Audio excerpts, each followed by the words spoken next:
All right, you good? I will then call to order the regular council meeting number 1555 for Tuesday, February 15th.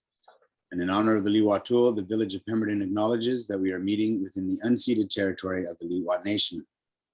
Under the Village's council procedure bylaw, councillors, staff, delegations, and the public may attend a council meeting in person or via electronic means. Due to the increase in COVID-19 transmission and positivity rates, the village has closed the village's office to the public. As such, pursuant to Section 10 of Council Procedure Bylaw 788, this meeting will be held electronically, and all members of council and staff will be attending via electronic means. For those members of the public in attendance, please note that this meeting is a live webinar and it's being recorded. A recording of the meeting will be available on the village's website following the meeting. Any changes to the agenda? Seeing none, move is presented. Councillor Noble, seconded by Councillor Craddock. Any opposed? Motion carries. Rise with the report. Nothing. Adoption of minutes from regular council meeting 1554 from Tuesday, February 1st. Moved by Councillor Zant, seconded by Councillor Noble. Any opposed? Motion carries. Any business arising from the previous meeting? Seeing none. We have nothing coming from committee of the whole. So we're going to go all the way to 9A, which is Office of the CAO verbal report. Ms. Gilmore. Morning. Actually, don't have a verbal report this morning. So it takes us into the fourth quarter strategic priorities. I'll turn it over to you. Thank you. So before council this morning is sort of a two-parter. One is sort of detailing some of the operations and activities that have happened during the fourth quarter for the Office of the CAO. And that's made up of the Emergency Program Coordinator, the HR Coordinator, and Executive Assistant, which I'm happy to announce that we have a new staff member, with an internal staff member who has taken that role, and that's Lindsay Anich. And so she started the beginning of January. So we're trying to onboard her now and shuffle some of the duties that have been taken on during, sorry, I also forgot to mention the Communication Grant Coordinator, which is definitely a very important role. So we're just sort of, during the absence from our previous staff member loss, we've sort of taken on those duties and we're sort of reshuffling them back. So it's been quite busy for everyone's role. I won't go through all the details. If you have questions, I'm happy to answer any of them. So just moving on to strategic priorities, I've sort of put it into the chart that we're familiar with that we developed a number of years ago, which is sort of that one snapshot of all departments and council priorities in one. And then I have detailed spreadsheets behind them all. So maybe I'll focus on for today for my presentation is the charts. And then again, if there's any questions that you have through the spreadsheets that are attached as for the detail, I'm happy to answer those as well. So some of these, communication or the Community Climate Action Plan, this moved up to the top one only because we are nearing completion of that. We are going to be holding a committee of the whole on February 22nd, and we'll be presenting that to council and taking any input or feedback council has, and then we'll be bringing it forward for adoption in March, depending on how many comments there are, just as much work that we need to do to it. Municipal facilities. So we did issue an RFP. It has closed and it was awarded. We're working with the successful proponents right now to develop a couple of different concepts to bring back to council. The estimated time for completion of that is June 1st. And after June 1st, we'll be bringing that forward to council to present options and costings for both the potential new municipal hall and fire hall. Asset management. So we are going to start working on this. We've been awarded 2 grants, one from EBCM and one from FCM. And we should have some information to bring back to council nearing summertime.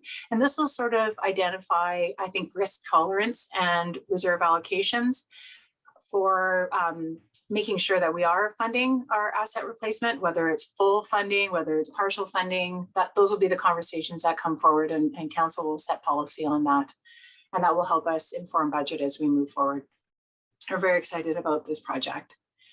The OCP update, I'm sure Mr. McCray will have some more to talk during his quarterly report as well. But currently the development services staff are pulling together sort of a timeline of major milestones, and that's going to be brought forward to council in March for council's information, so you know where we're at with that. And the economic development strategy, this was previously on the project coordinator's list to work with me on. And we just sort of reorganized things. And now that we have another staff member there, we were hoping to turn some efforts towards this. We did a bit of a rejig on it. So, and we also want to add some of the pandemic elements into the strategy. So we don't necessarily have a timeline for that at this point, but stay tuned. We hope to bring it forward in the near future. Some of the next priorities I just want to touch on very quickly. It's the daycare expansion. So as you're aware, we did apply for a third intake for the New Spaces grant. And we did hear back in early January. They just needed a little bit more information from us. And we did provide them that information. It was just on current space that the daycare holds. It was quite easy to gather that information. We had those details in our building permit files as well. We coordinated with the daycare manager. So we're just sort of in a holding pattern at this point on that to see and await any grant funding announcements. Single-use plastic bag bylaw. This has now been moving into the community climate action plan. So you'll see that as a deliverable in that one. So it probably won't be a standalone anymore, but you will see it when the community climate action plan is presented to you. Not really going to touch on the others as far as improved monitoring. We are working on that. That should be incorporated into the OCP as well. Boundary extension. This is a couple of different properties that are wanting to come into the village, sort of on hold at this point. And as far as advocacy partnerships, so we have regional transit, which is sort of resumed a little bit again in the fact that BC Transit is undertaking a demand study at this point, and that should be done at the beginning of June as well. And we will continue to advocate with our other municipal partners and work with BC Transit and work with the province in trying making regional transit a reality. Other than that, there's a few other elements that that was sort of in the corporate priorities. You'll see that as we move through the different departments, those items that are in caps and bold, those are the ones I would have already touched on. Those are the corporate, the council priorities that have been assigned to different departments here. You'll see that within those other departments, there are various projects have been assigned as priorities. Some of which we've talked through budget. One, if you look at corporate and legislative services, eScribe implementation, that's for our new software that'll roll out for agenda packages, minutes, those types of things for council. Of course, election, that's a big one that's happening in the fall, and community forest. We're still working on getting that sort of launched into its final. We're in an interim board right now. We're also looking to hire an executive director on those, as well as there's a number of bylaw reviews and updates that we brought forward. Operations, obviously soccer field number 2, we're just waiting on the lights. Mountain bike skills park, that's going to start back up in the spring, and Pemberton Farm Road East upgrade. Hopefully we'll be able to proceed with this. This is sort of in tandem with the Friendship Trail along Pemberton Farm Road East. We were not successful in the grants we applied for, so we do have some options for council with budget moving forward that we'll discuss on the 22nd. We've also talked about water treatment investigation that is also on the agenda today, and we're awaiting a funding announcement to see if we can proceed with the Lot 13 multimodal transportation hub, which is its official name. So I put park and ride because sometimes that long mouthful, it's not really obvious what it is. The rest, I think most of these finance and admin, obviously I haven't typically put this one in before, but I really wanted to emphasize the amount of time that the 5-year financial plan and year end actually take in the finance department. It starts in November and pretty much wraps up in June or July by the time we get all of our requirements to the ministry submitted, and that takes up a significant amount of time. So some of the other modules, VAT and payroll module and expense policy review, they've been on here for a bit, but they're slowly chipping away at those when they have the time to do that. Development, the only thing we haven't touched on is the DCC bylaw update. We are gathering numbers on what the engineering costs look like for a number of projects. And hopefully that will move forward throughout the remainder of late spring into summer and maybe wrap up in the fall. As well as subdivision development control bylaw update. This has been on our books for a number of years. We have talked with our engineers who have done these projects in the past, one in Sechelt, one in Squamish. Have actually just recently done some updates. So hopefully we can use some of that data as well. And Pemberton Creek Pedestrian Bridge, we did receive funding for the engineering portion of this from the Tayada development, and Development Services is working on this right now to bring forward some costing so that we can get prepared to see what that's going to look like and work with other developers and see if there's any other funding opportunities we have to make this a reality.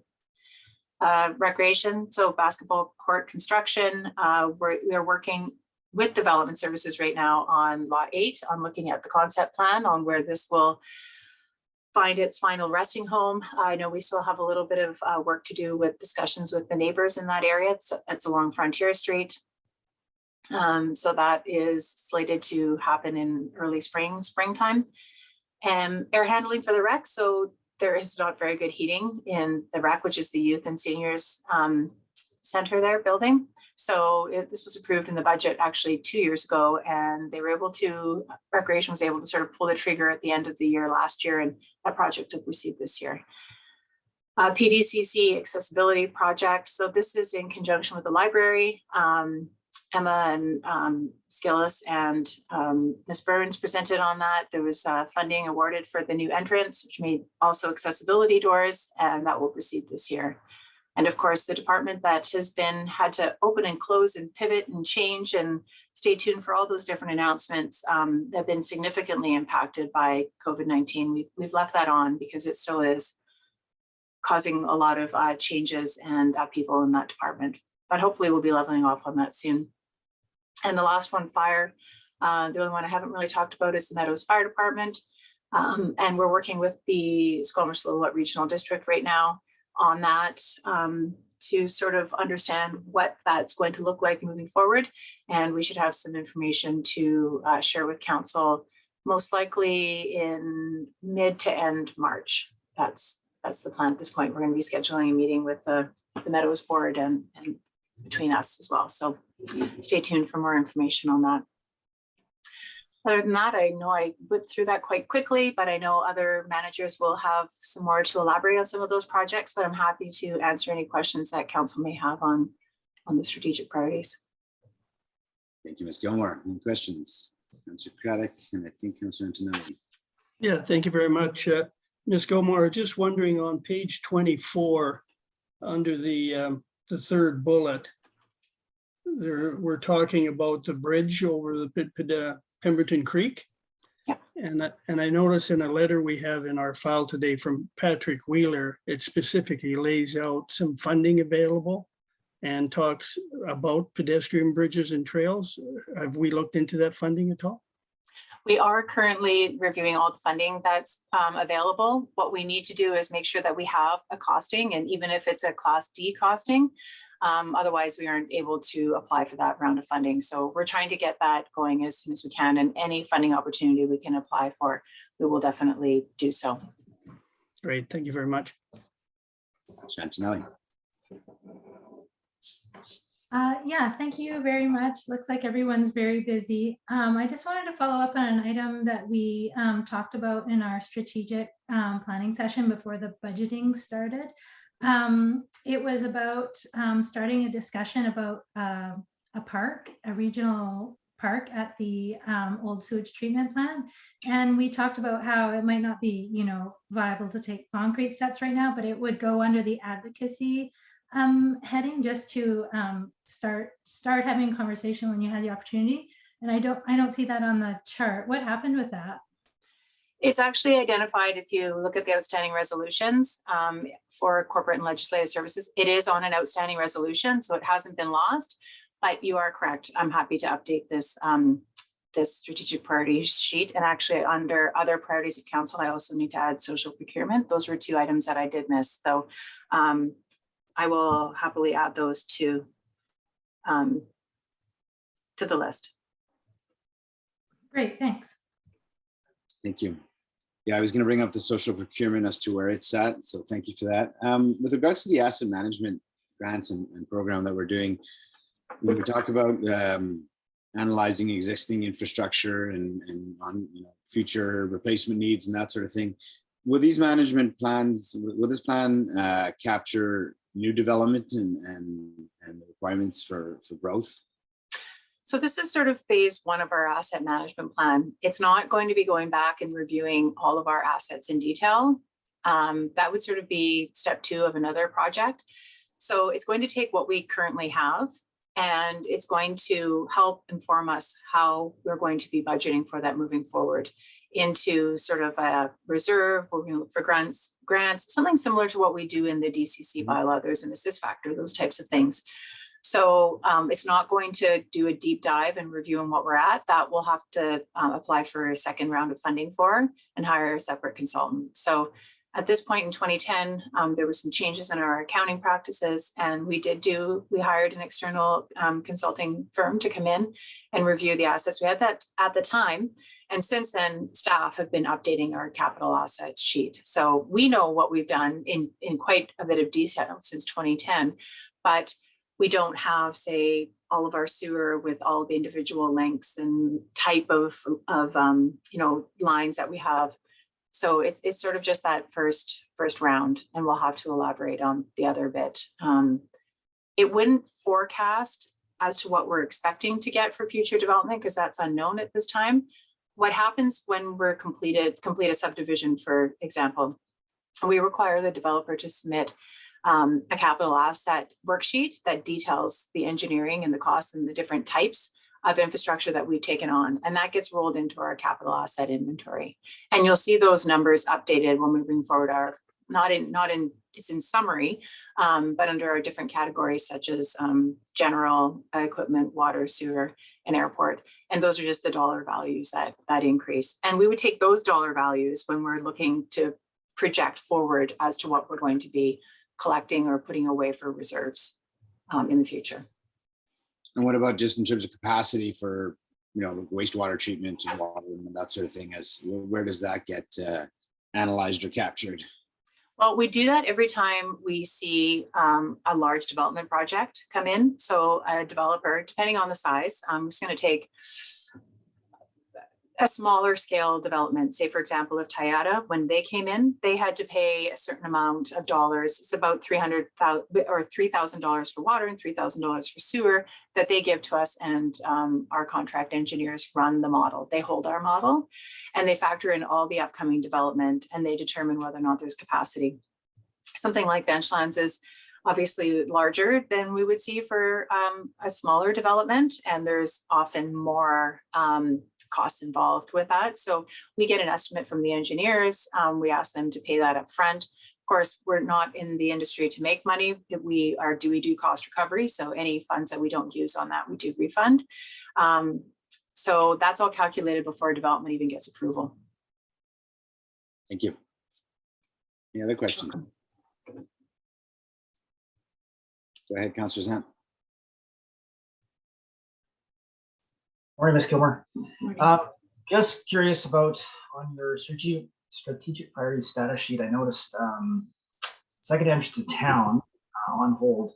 This challenging project will need to address through upcoming development applications. Can you give us an idea of, are there any specific applications that you're looking at that could address that? There aren't any. Yeah, and I think that, it's looking probably more so than just development applications, but it's going to take a variety of smaller, I guess, options and weight paths forward, whether or not, and this isn't a favorable option. I know it's hard when we see change in extra volume on roads, but Is there the ability to open up some of the back roads in the Glen? Obviously there's lots of consultation to be done there. I think the other thing that we need to consider is, looking at the traffic impact analysis that we did for Crabapple, and sort of, identifying. It's interesting in Pemberton when we see traffic, it's difficult when we have to wait, a few minutes at a stop sign or to make an exit. But when we do a traffic impact analysis, and you'll notice this on some of the developments we have coming forward, they compare it to everyone. So they compare the city, they have metrics on what that volume looks like. So even though maybe perceived that traffic is not what we would like to see, it's actually within normal ranges. And the Crabapple core traffic impact analysis did actually do that.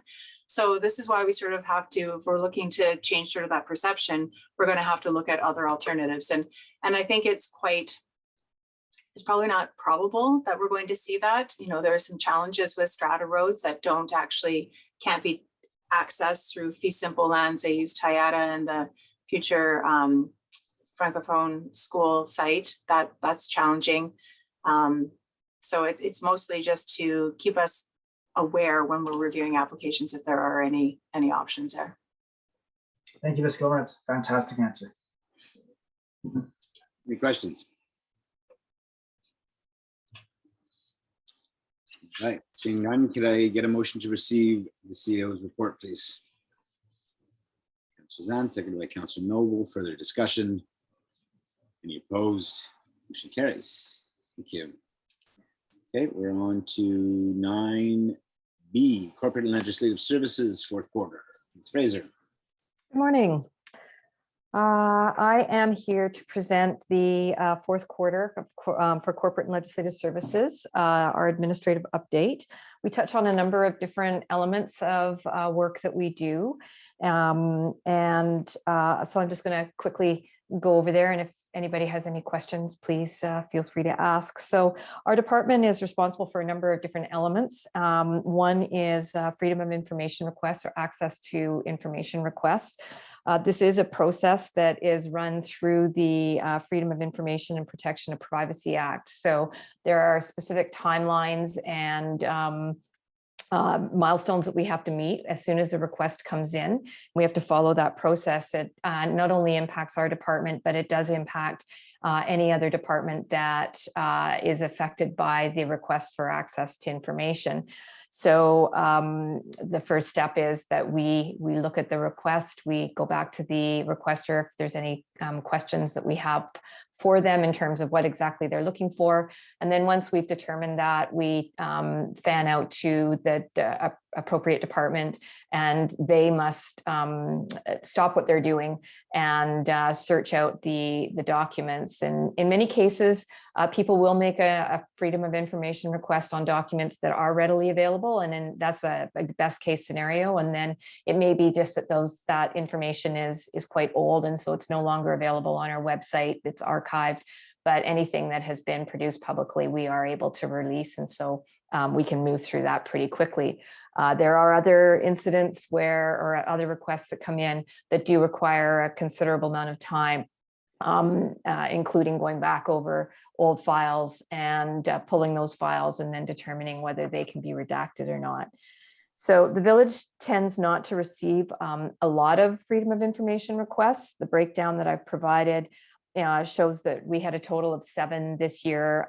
We did have 1 withdrawn in the third quarter, but a total of 7 FOIs. And those impacted not only our department, but a couple of other departments as well. And that required us to sort of shift and pivot and address those responses. So the next is we're responsible for business licenses, and you'll see that we've seen an increase in business licenses that have been issued over this year from compared to 2019 and 2020, which is really encouraging. We are seeing a lot of home-based businesses, sort of small little accounting or graphic design, and people that are working on their own and contracting out. As people are transitioning to moving up to Pemberton and people are working more online. That keeps us busy there. Dog licenses, we have seen more dog licenses issued this year, but I would hazard a guess that it's not nearly as many dog licenses we actually have dogs in the community. You'll see that the fourth quarter indicates 0. That's because we do send out a reminder to everybody in December saying, don't forget to get your dog license and renew your dog license. And so most of the dog license applications that we got in in the last quarter are actually for 2022. So we show that as a 0, and they will show up in the first quarter of 2022's numbers. We are encouraged that we have more, and we have managed to track down a couple of owners whose dogs tend to go for walkabout, and we're not quite sure where they live or who they are. And those dogs now have dog tags, which has served us well so far. Corporate and Legislative Services supports the Operations Department in the issuance of water use permits and managing that element of it. This year, we saw an increase in water use permits because there were more people undertaking landscaping. So while your water use permit allows a property owner who has done new landscaping or put in new trees or anything like that to water outside of the restrictions, that their request or application is received, it is reviewed by operations, and they determine what the watering level of watering that property owner can use outside of the restrictions. And then we sort of facilitate the distribution of those permits and then monitor. And we will oftentimes, if our bylaw officer is out on patrol, see somebody who's got new landscaping in and they're watering outside restrictions but don't have a permit, then they'll stop in and say, hey, come and get a permit so that we can not bother you, and so that your neighbors know that you are entitled to water outside the restrictions. And that tends to be very successful. So we had a total of 21 issued this year. I think a lot of that had to do with the heat dome that we saw in the June and July, which impacted a lot of people's landscaping, and also with the new development that's come online, we're seeing a lot of quite intensive landscaping as people are putting in new grass and trees and that kind of thing. We also facilitate film permits. We do get a lot of requests that come in. People are exploring our area, which is really encouraging and fun to hear about the different projects that are potentially going to come our way. And council may recall that the last big movie we had here was the Hallmark movie in 2019. Of course, COVID has had an impact on the film industry, and we've seen fewer requests and inquiries, but in all we had 4 for 2021 and 2 in the fourth quarter, and they were just small little commercials that didn't impact anything huge. We also facilitate hen keeping permits. We've had a total of 9 issued since 2019. And when we reported out in the third quarter, we advised council that we were sort of putting a call out to find out who is still keeping hens out of those 9. And we've now heard back, and 4 people have chosen to no longer keep hens for various reasons. So we have 5 active permits.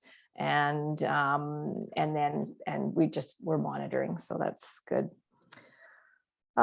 Customer service requests, those are requests that come in. Initially, we would identify the customer service concerns around bylaw enforcement, animal control, vandalism, and other general inquiries. It could be anything from, what time when does the transfer station open, to how do I go about getting a development permit.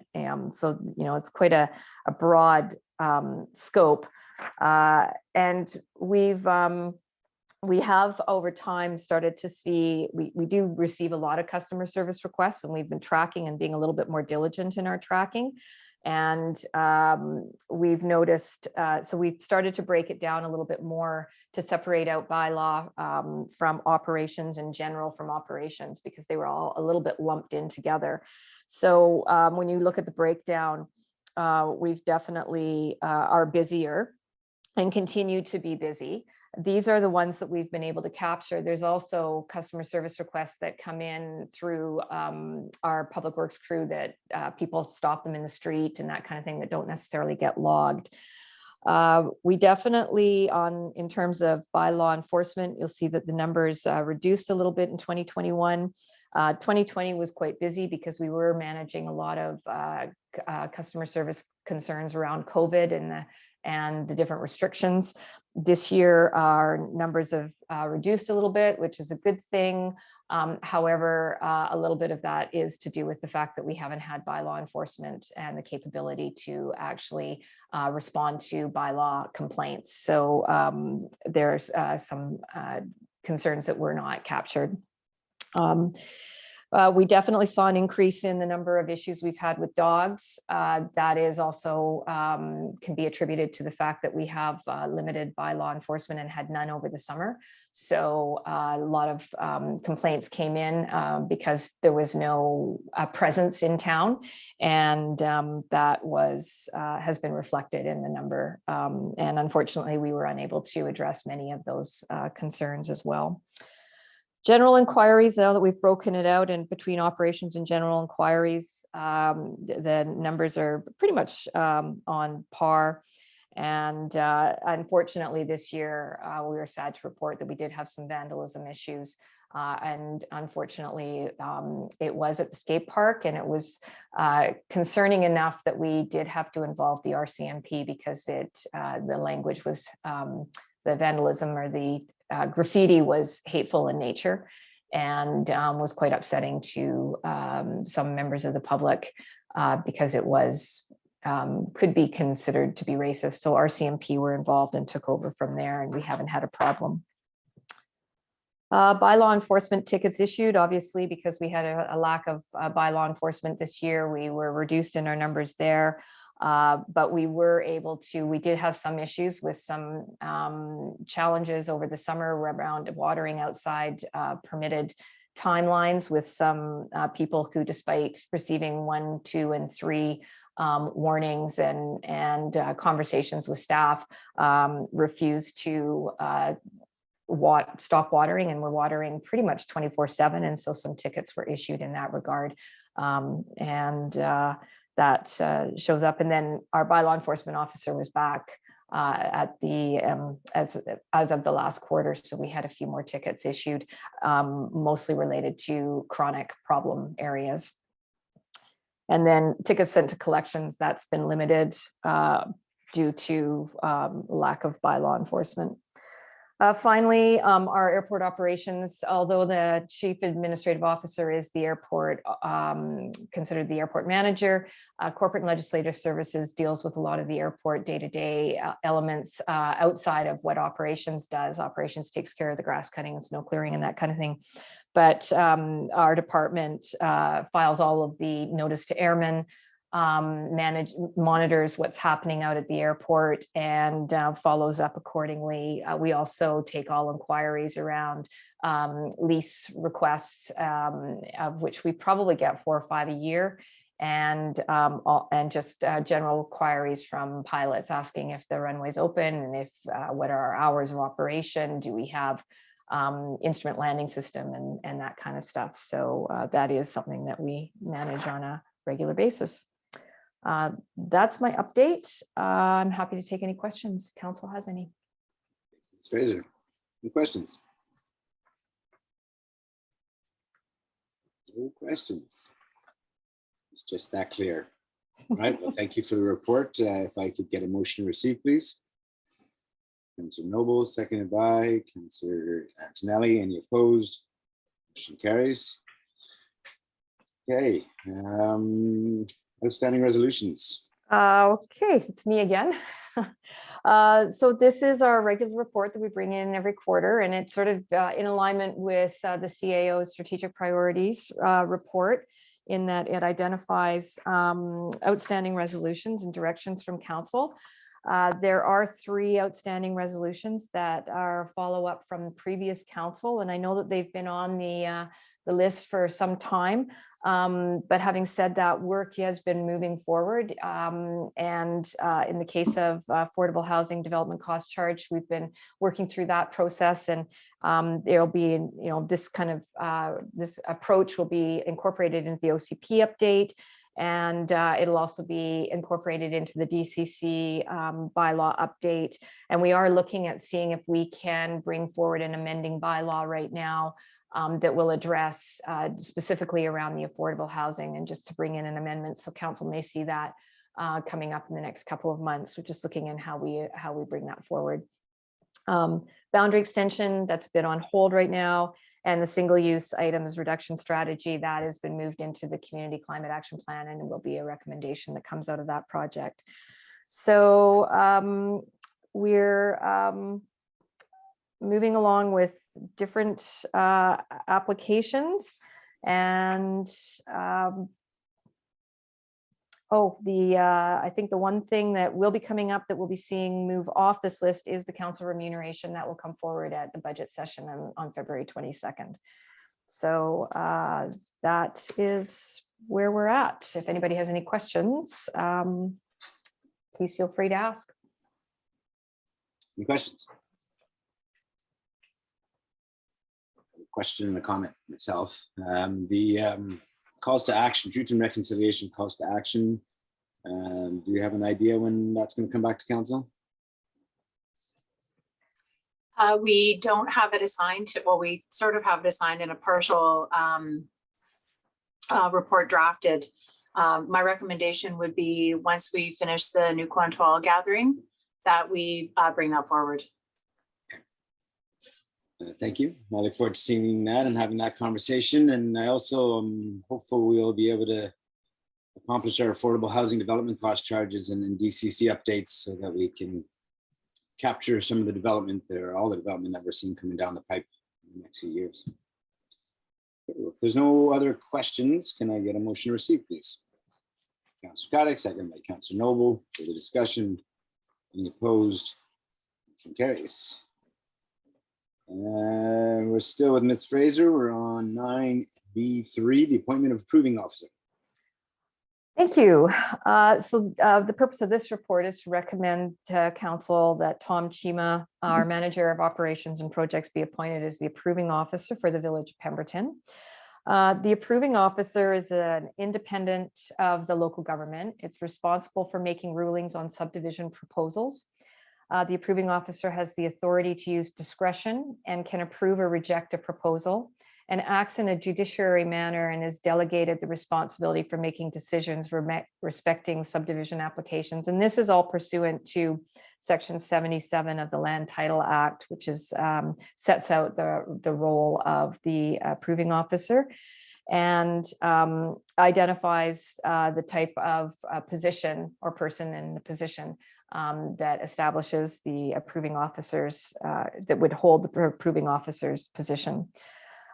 Council may recall that in 2015, after our former manager of development services and operations left, Nikki Gilmore, our finance manager, or chief administrative officer, sorry, my apologies, was appointed as the approving officer, and has held that position since that time. In 2019, when Ms. Pedrini was appointed the manager of development services, along with that became the appointment as the alternative approving officer. And we do that, generally have an approving officer and an alternate in the event that the approving officer is away and something needs to be signed off on. So it's general practice to have an approving officer plus an alternate. With Ms. Pedrini changing positions, we move forward in looking at how to fill the alternative position, and Tom Chima took up the mantle and took the approving officer's course. And the plan had been to appoint him as the alternate, with Ms. Gilmore remaining as the approving officer, and then eventually he would take over as the full approving officer. However, Ms. Gilmore has submitted a resignation. So what we would like to do is appoint Mr. Chima as the approving officer, and Ms. Pedrini will remain in the alternate position. And in the fall, Mr. Scott McCrae, who is our manager of development services, will take the approving officer's course, at which point we would make his appointment as the alternate. So before you is a request to appoint, well, first of all, to the appointment of Nikki Gilmore as approving officer for the village be rescinded effective March 5th, which is the day that after she has left the employ, and that Tom Chima, manager of operations and projects, be appointed approving officer for the village effective March 5th. Ms. Fraser, any questions?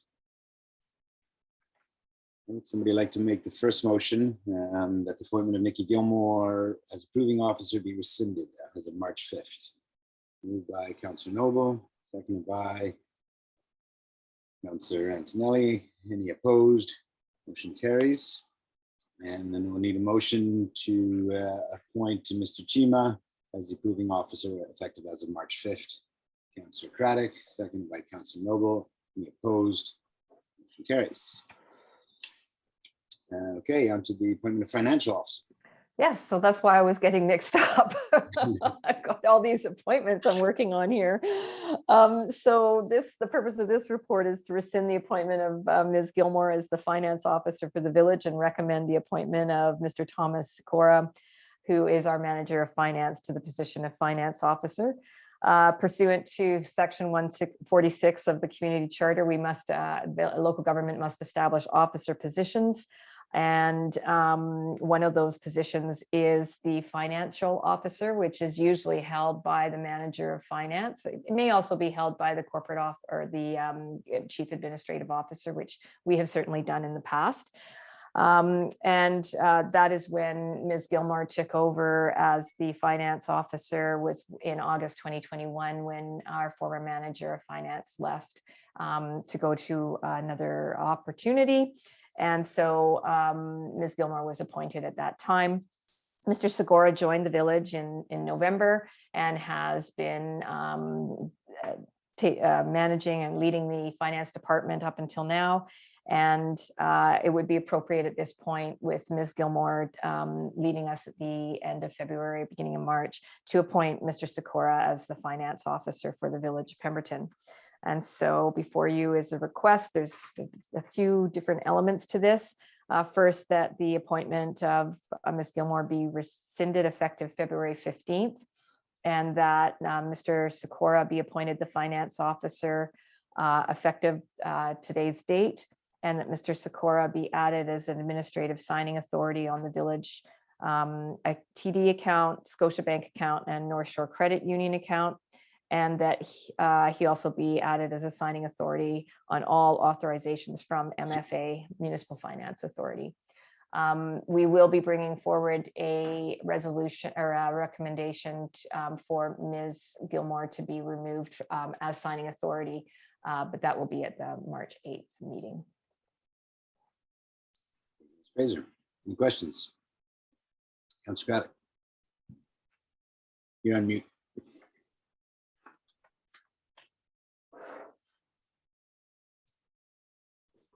Maybe that's a good thing, Mayor Richmond. Ms. Fraser, just wondering, do we have to do anything with the Municipal Insurance Association? Not at this time. Yep. I'll move the recommendations there, Mayor Richmond. Seconder. Mr. Noble, any further discussion? Any opposed? Motion carries. All right, thank you, Ms. Fraser. You get a little break. Yes. We're on to Thank you. number 5, which is the Lower Mainland Local Government Association resolutions for consideration. Ms. Kennedy. Yes, that one's for me.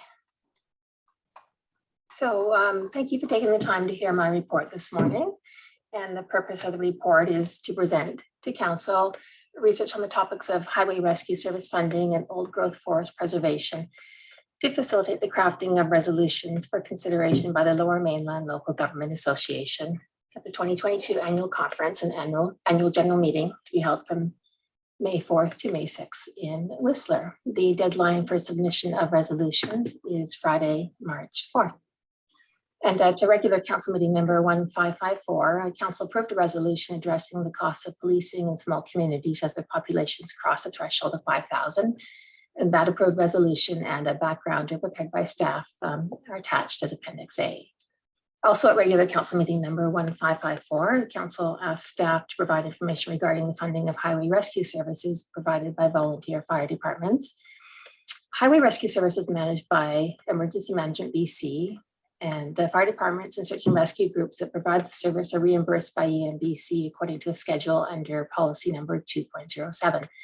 And the concern is that not all costs are covered, and that once a task number has been issued to one responder, no other responding group can be reimbursed for costs associated with the task. And the result is that fire departments may respond to tasks with little or no reimbursement. Unlike the RCMP and towing services, fire departments are not reimbursed by the Insurance Corporation of BC. The UBCM has consistently endorsed resolutions calling for improved funding of highway rescue services. The most recent resolution endorsed in 2020 is attached to Appendix B and calls for better funding for fire departments to attend highway vehicle crashes on provincial highways. And a similar resolution in 2019 received the response to the province that EMBC and the Office of the Fire Commissioner were developing options for provincial consideration. The response to the 2020 resolution drew attention to a one-time funding opportunity for the purchase of equipment and for training expenses, but made no reference to improving the funding model. After consulting with Fire Chief Grossman, staff have drafted a resolution for consideration asking for support for the idea of fire departments being reimbursed by the Insurance Corporation of BC, as the source of funding could fill the gap left under the current funding model, and it would not result in additional costs to EMBC.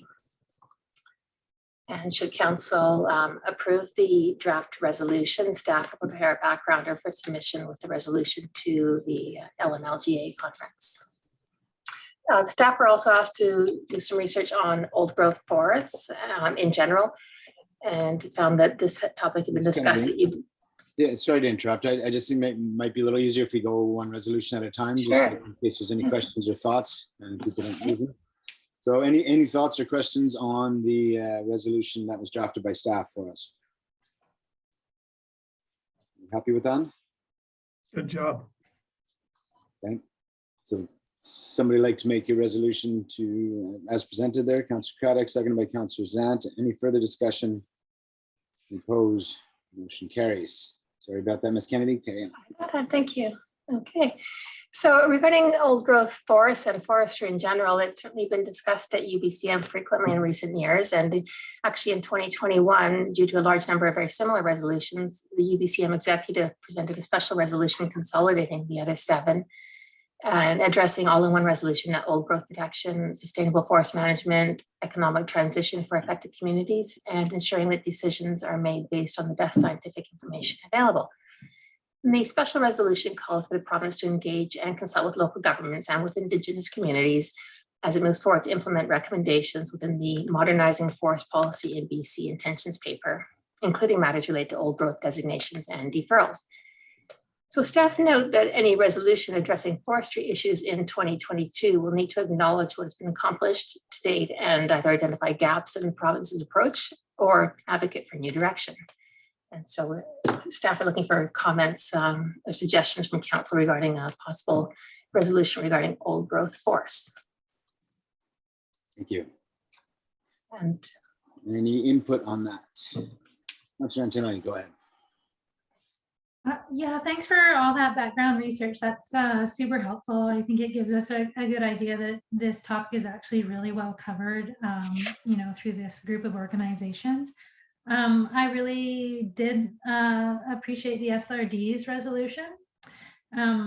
I think that the province's work from June 2021, I think it does actually fall short of what a lot of people were asking for, because it just says improve public information, when I think a lot of people aren't really looking for more information. I think they're looking for more preservation.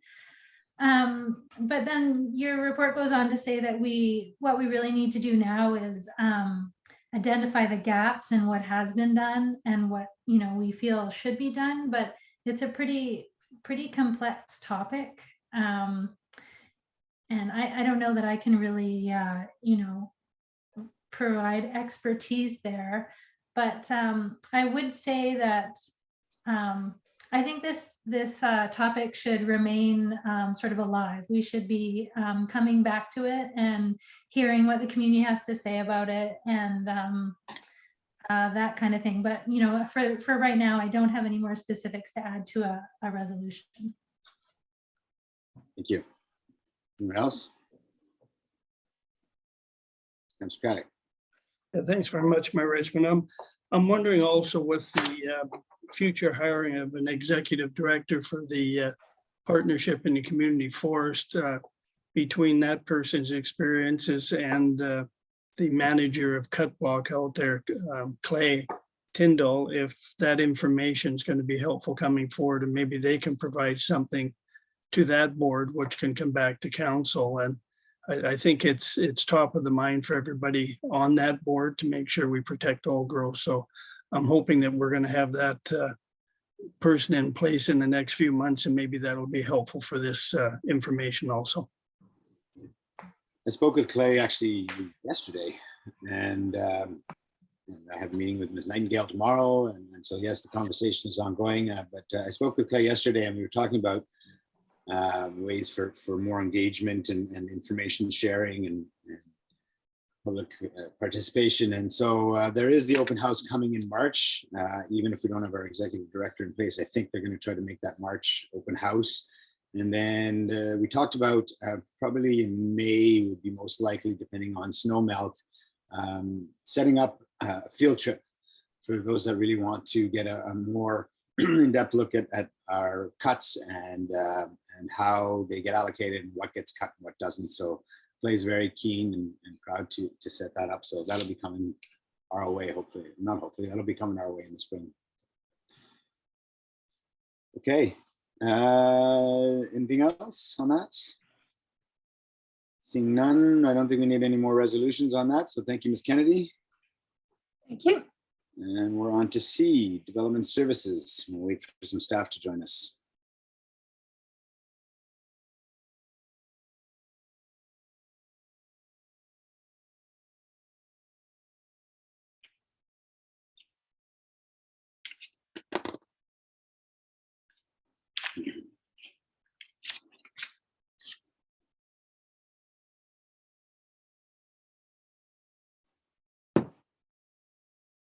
Morning, Mr. McRae. Good morning, Mayor and Council. Good morning, Mr. Chalmers. You guys are all set up. We are on C. We're talking about Development Permit 91 and 92. I'll turn it over to you. All right. Good morning, Mayor and Council. The items before you for consideration today is a reconsideration of two development permits that were originally on the January 18th agenda. They're development permits number 91 and 92, and they're for Sunstone phases 2B and 2C respectively. So the purpose of this report, and again, it is a reconsideration, but we are requesting that council authorize the issuance of these two permits with variances, and the proposed variance is to increase the retaining wall height permitted from 1.2 meters to 2.4 meters. So again, some of this may be repetitive, but it is important that we understand what we're dealing with here. I'm going to present the two applications are on a very similar piece of land with very similar conditions as part of the same phase of a development. And so I'm going to present parts of them together and parts of them separately, but I will try to walk you through as best I can. But at the end of the day, we will be looking at separate resolutions for both DP 91 and DP 92. So the rationale and everything else is consistent, and I will speak in general terms and terms specific to each application. So by way of background, on the 18th of January of this year, council considered these two development permits and ultimately referred them both back to staff for additional information.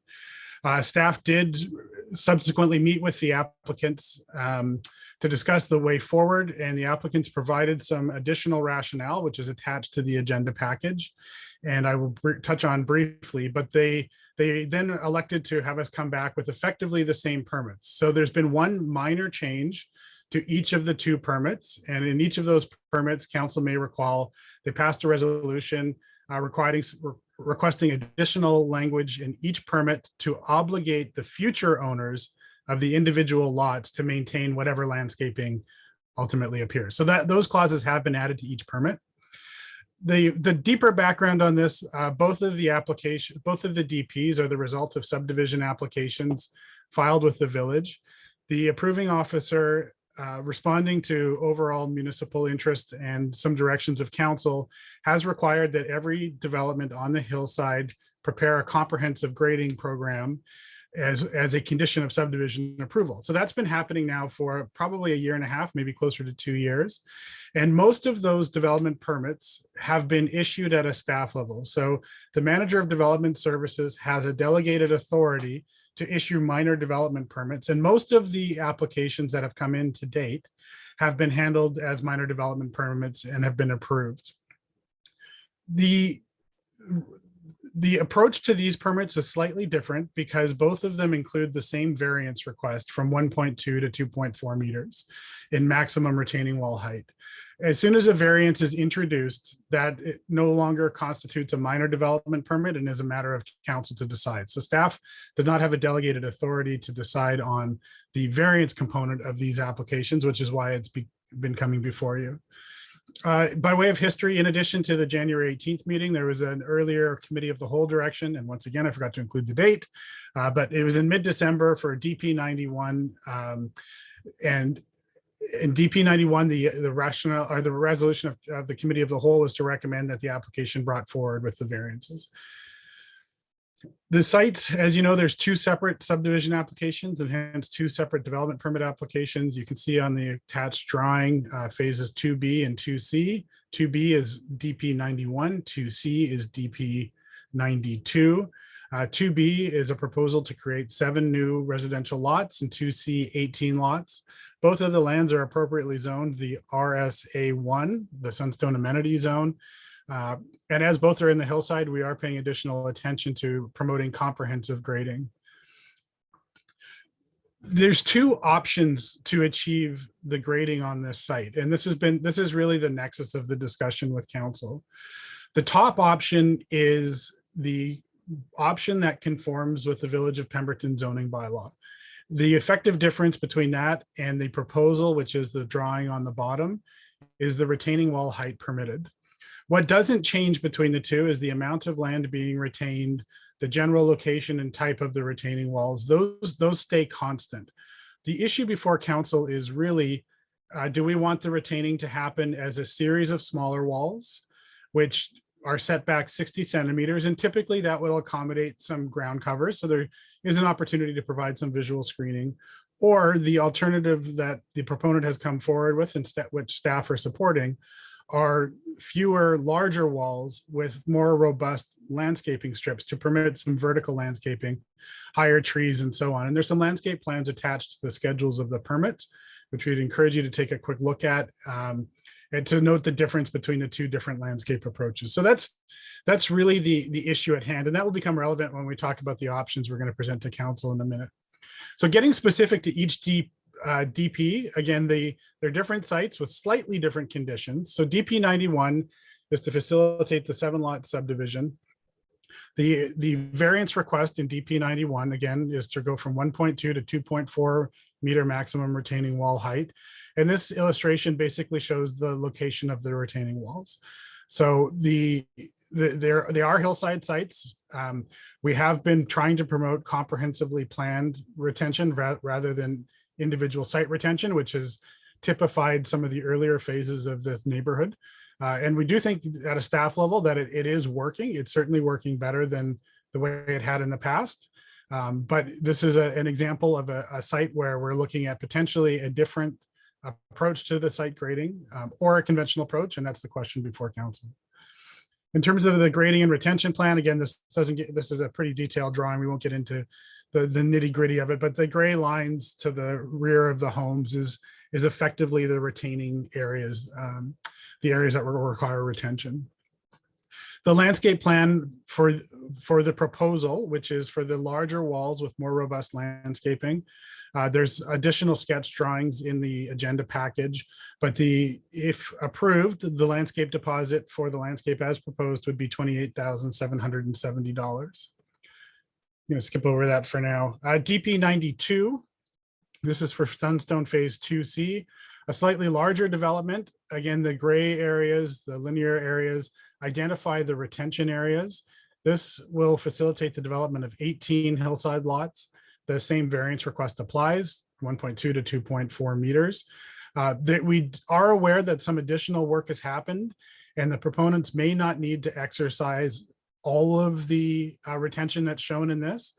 Certainly, the retention is a costly business and they're looking at ways to minimize that.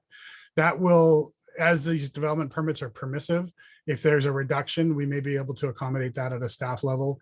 But effectively, this represents the maximum amount of grading that would be permitted on the site.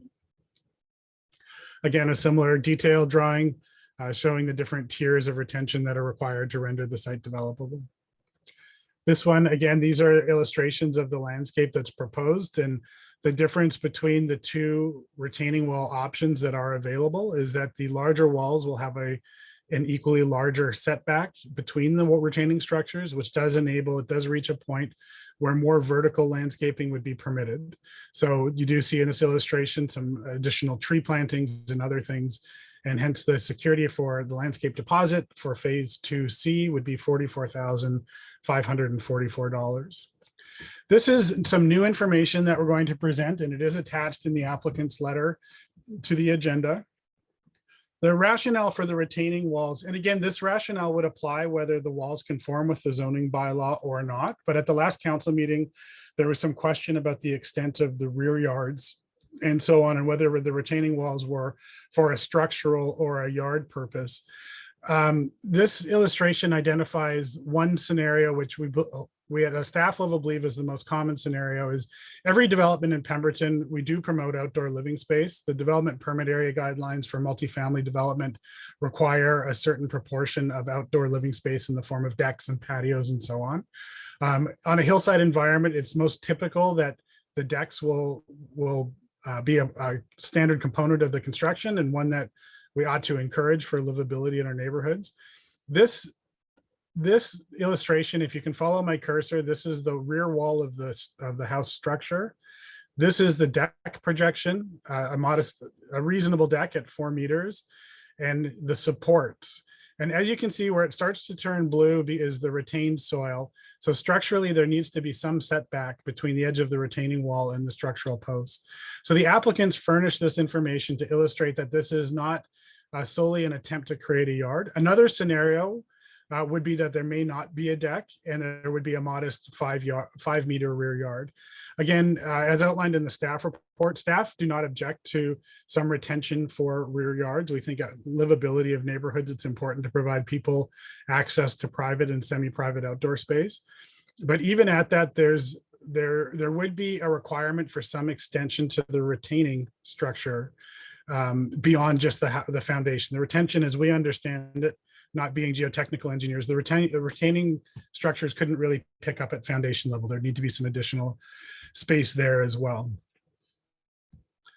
So the report outlines 3 options available to council. Option 1 is basically approval of the development permits 91 and 92. You would do each individually as outlined in the report, but this would be approval as presented with the variances. So we've broken this into 2 separate resolutions. The first resolution would be a vote on whether or not council supports the variance component. Should that succeed, should council elect to proceed with the variances, the second resolution would authorize issuance of the permit.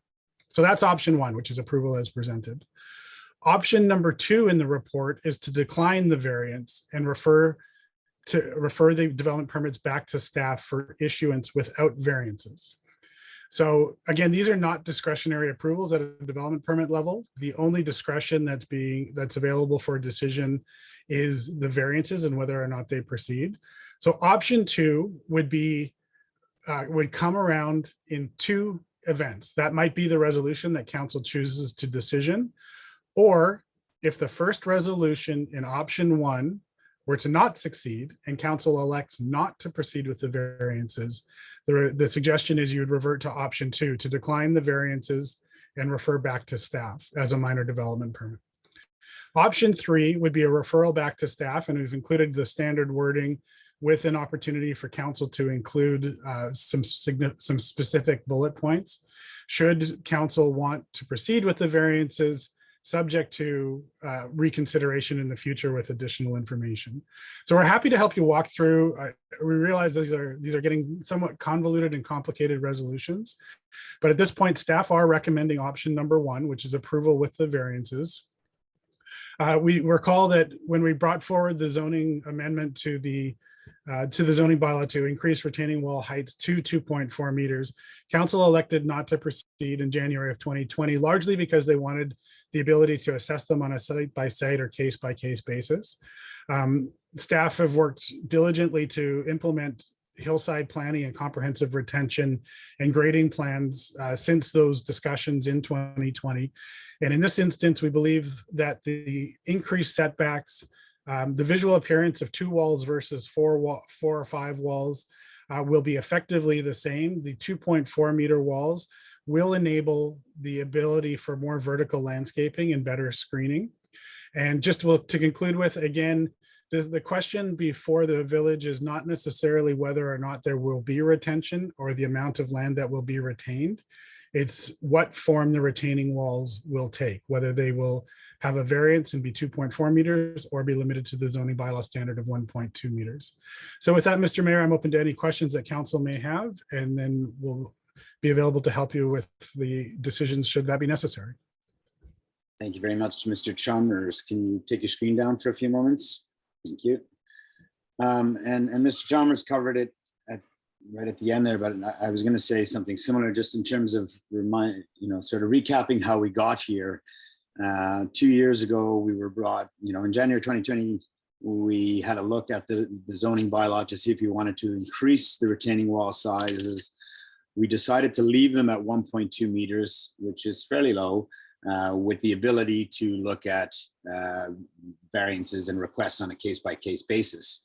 We started to get a bunch of those requests and found that to be a cumbersome, difficult process, and asked council then directed staff to look at it more as a comprehensive development approach. So a number of lots at a time and what the retention looks like instead of looking at every single property individually. And the bylaw was left in place at 1.2 meters. When we write bylaws, I think I like to think there's an understanding that a bylaw is not one size fits all. It does not cover, it's not a speed zone where it's 60 kilometers an hour or you're above. A bylaw is set out so people understand what's in front of them when they go to build. But every property and every situation is a little different.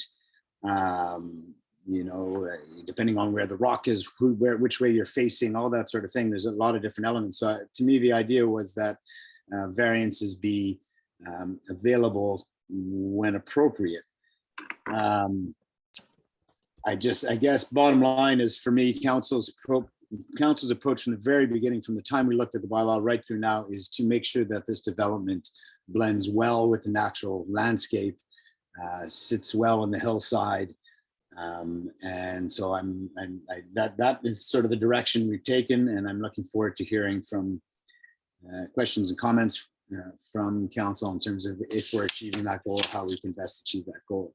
So I have thoughts of my own, but I'll open it to the floor for questions for Mr. Chalmers to start. Any questions? Seeing no questions, I'll open the floor to comments. Councillor Noble. Well, I appreciate that they have listened and have a comprehensive grading plan, because it wasn't good when it was lot by lot. And as a landscaper, I like that the variance, without having a different footprint, it will allow for a more robust and resilient landscape in the same space. So I would support the first option.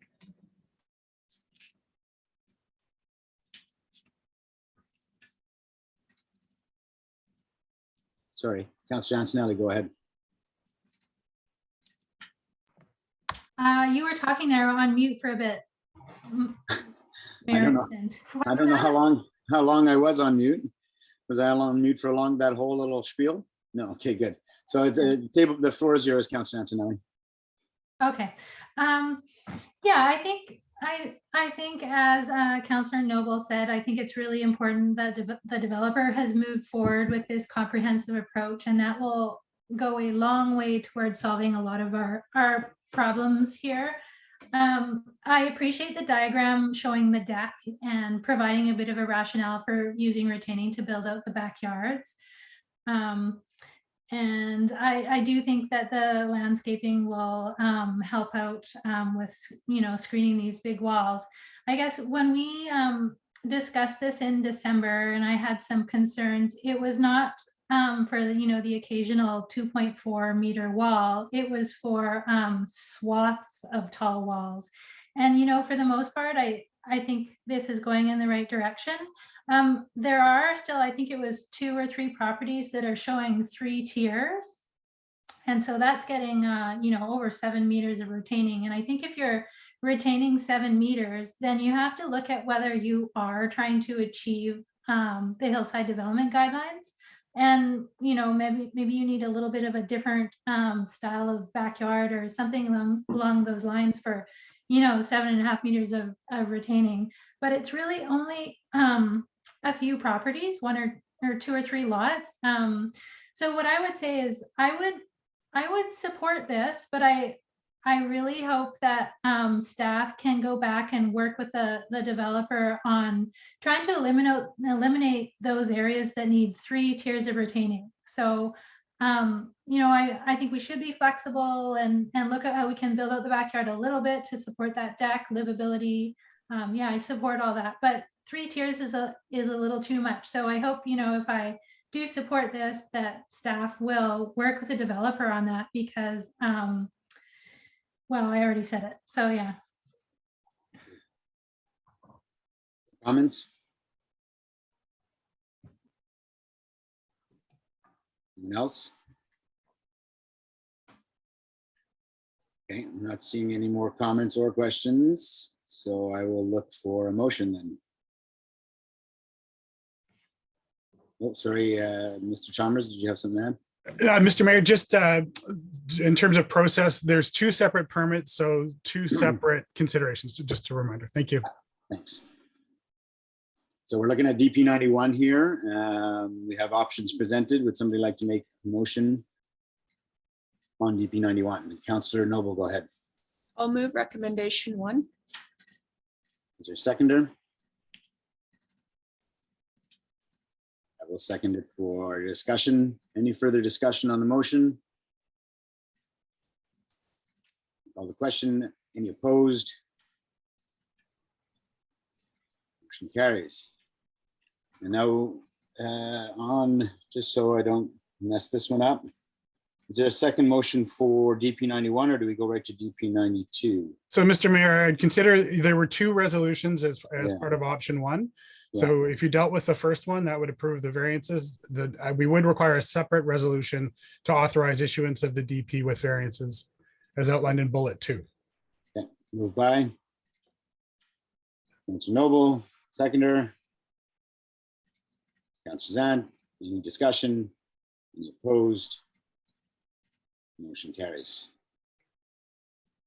And now we're on to DP 92. Would somebody like to make a motion for option 1? Councillor Noble, seconder. I'll second it. Any opposed? Motion carries. And then the second resolution as presented for DP 92, moved by Councillor Zant, seconded by Councillor Noble. Any opposed? Motion carries. Okay, thank you to staff for taking this back and addressing council's concerns. I'm glad to see the reinforced landscaping requirements moving forward, and thank you for your work on this. Okay, we will be moving on. Thank you, Mr. Chalmers. And Mr. Brown joining us on the panel.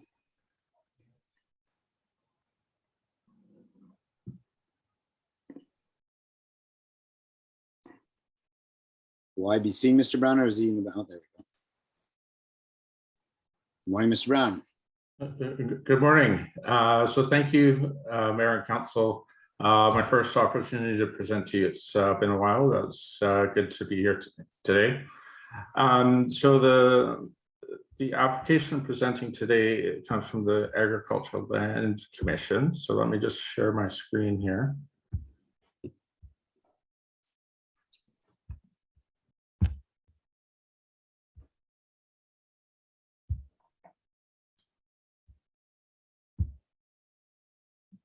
All right. Can everyone see the screen? Okay. Excellent. Okay. So yes, so this application comes from the Agricultural Land Commission. It's the subject property is located at 1641 Airport Road. So just for context for everyone, this is just right adjacent to Highway 99 and Lillooet River. Airport Road runs to the west and to the south of the property. So pictures here for the property that's not snow covered. So particulars on the application, the applicant is Cameron Watt on behalf of the property owner. What's most important for us today is this comes from the Agricultural Land Commission. And it's different from the typical application that council sees. As if it was not in the ALR, this would require OCP and zoning amendment, and this process would come after the ALC has done its work.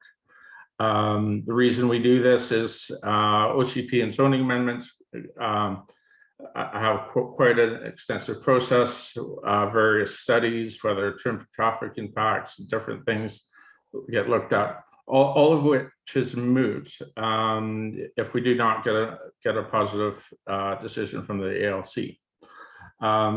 So our challenge today is to determine whether to support the application for the ALC to consider this application.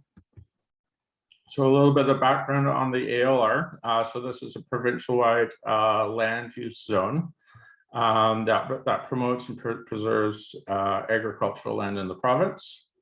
Agriculture, farm uses, and some permitted non-farm uses are allowed in the ALR with no further permission required. I won't go through the whole list, but I do want to pull out the agritourism activities. This site was the site of the former Adventure Ranch, and so it was through these criteria that this was able to be allowed. They did require additional permission for some of their structures, and so that shows up in our bylaws as well. And so local bylaws, they work with the ALR legislation and complement them. And so when we have a use that's not listed within the ALR regulations, it requires application to the ALC and their permission before it proceeds any further. In this case, it's a non-farm use to allow the 91 sites RV park, which is over the limit of 10 units. And it differs, say, from an exclusion application, which would completely remove the land from the ALR, but that's not the intent in this case. And so the ALC application process, it goes through the ALC's portal through their system and then comes to local government. So our objective today and what council's role is today is to determine whether or not the non-farm use application should go to the ALC for their consideration. And in doing so, council can specify what conditions or information gets forwarded to the ALC for them to consider. And it's important to note if council decides to not support the application does not proceed any further. So the objective today is to determine what's in the best interest of Pemberton at this location. The presentation goes into a little bit more on the comments from referrals and from the Advisory Land Use Commission. They submitted some comments as well. And a reminder, there will be elements that are more appropriate to consider at the OCP and zoning amendment stage, but they are left in this presentation just for information and to gain a better understanding of the application. So the application, the site is just over 4 hectares, most of which would be designed for a 91 sites RV park. With a number of accessory uses and supporting uses distributed throughout the site. The primary access for the RV park would be from the southern property line where the existing adventure park entrance is. That's where the office and work shed are located as well. The remaining 15% on the left side of the screen along Airport Road is a proposed community farm based off of an example of Lutet Farms in North Vancouver. And it's to support local food production. Lutet Farms has educational programs to support different types of farming in the communities. A touch on site operations. It would operate in 2 seasons. Through the summer, it would be the typical tourist operation with short stays and fairly high turnover. That would switch in the winter to a winter stay program, which is designed for some longer stays. The rationale for that from the applicant is to support a different accommodation option for seasonal employees through the winter. It's important to note that in the fall and spring, the park would close for several days to switch over between the 2 programs. So quickly on our planning analysis, the slide was brought into the Village of Pemberton since this last OCP was adopted. So it doesn't have a land use designation. So this is why it ends up being needing an OCP amendment if this proceeds further. But looking deeper into the OCP, there are policies that support applications for campgrounds that very, very similar to what's proposed here as the RV park. But there's also policies surrounding the agriculture. So there's support kind of going both ways. And so that's comes to part of the decision for today. When we get to zoning, if we look, it's zoned agriculture 1. And if you look at the list of permitted uses, you see a number of the things that were on the previous slide for what the ALR permits. So agriculture are the farm uses that we can't prohibit. And then there's a number of the other uses listed that we've permitted in this zone.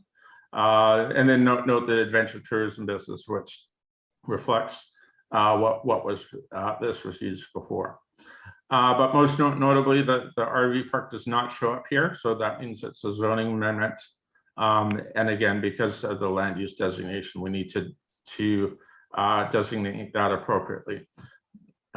Should we get to that stage? So as part of our process for this, we did send out a number of referral letters to agencies. For the most part, there's no objections and some support for this. A number of them have made notes on things that are more appropriately considered at the OCP stage or even further along through building permits and whatnot. But it is good to note now, but both for for information for council, but also for the applicants, should we move forward.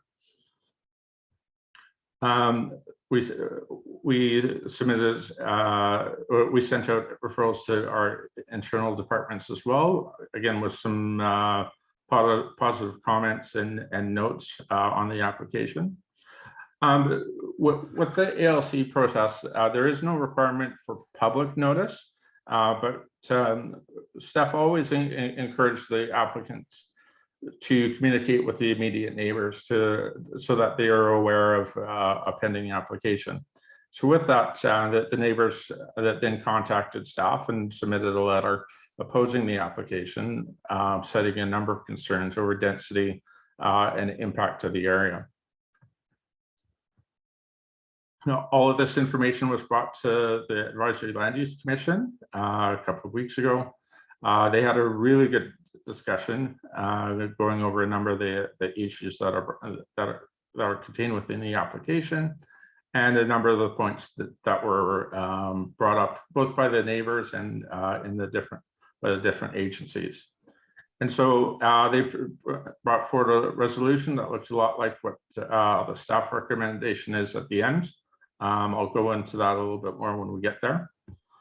And so to summarize, the key question is, does council support this application enough to see whether or not to have the ALC consider this application? Or comfortable enough to look at the non-farm use as opposed to agriculture? There's a number of the points brought up in the referral responses and the neighbors to consider, and so those are contained within the staff recommendation as well. The OCP has policies going both ways, and further to that, so when we start to look at densities and policies around complete communities and infill, it is important to point out that this location is unique. Typically, when you're looking at campgrounds and RV parks are at the periphery of a community, and the transportation links and links to municipal services are not always there. But this location at Airport Road does have the ability to connect to municipal services. It is right on Highway 99 and the Friendship Trail as well. And so all of this goes into the staff recommendation to seek an ALC decision, and with notes on for further consideration as well. So this is the recommendation. There are two alternatives as well here. If council decides to forward the application just as is, as it was presented by the applicant, there's also the opposite option to not support the application, and it's refused. And again, a reminder that the OCP and zoning process follows a positive decision, and council's decision today by no means should be construed as approval of the project. It's simply proving that the ALC can consider the project. Council retains its decision-making when we get to the OCP and zoning amendment process, if it gets that far. So the staff recommendation, it captures mostly what the advisory commission put forward. The one addition that staff has added is a recommendation for a report from a qualified agrologist to confirm the quality of the agricultural land. There is some language in the application and in some of the discussion that we've had that it may be poor agricultural land, but we haven't had a definitive opinion from someone who's qualified to make that determination. And so this is the reason for that being added. But for the most part, this captures the different points raised, but also notes the different issues and concerns that some have that are more appropriately dealt with at the OCP and rezoning application stage. So with that, I'll open to questions, and I'll stop sharing. Thank you, Mr. Brown. Before we get into questions on the application, just a question around process.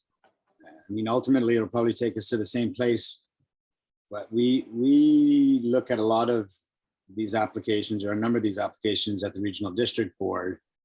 And over the years, sort of streamlined, I guess, the process in that, you know, the recommendations are similar to ours, are either to support, not support, but option 3 is also to remain silent. And it's my understanding when we go through the process that the applicant has the opportunity to apply to the ALC with or without the Village of Pemberton, that we are more of a referral group in that when we send this letter, we could send a letter of strongly supporting, strongly non-supporting. But there's been and the reason I bring it up, there's been occasions where an application has come forward at the board where the board doesn't feel qualified to support or non-support. And that's generally more around the quality of the agricultural soil, the soil, you know, and the real farming impacts. And so we're going to discuss here, and I'm really looking forward to the conversation around the conversation around the application.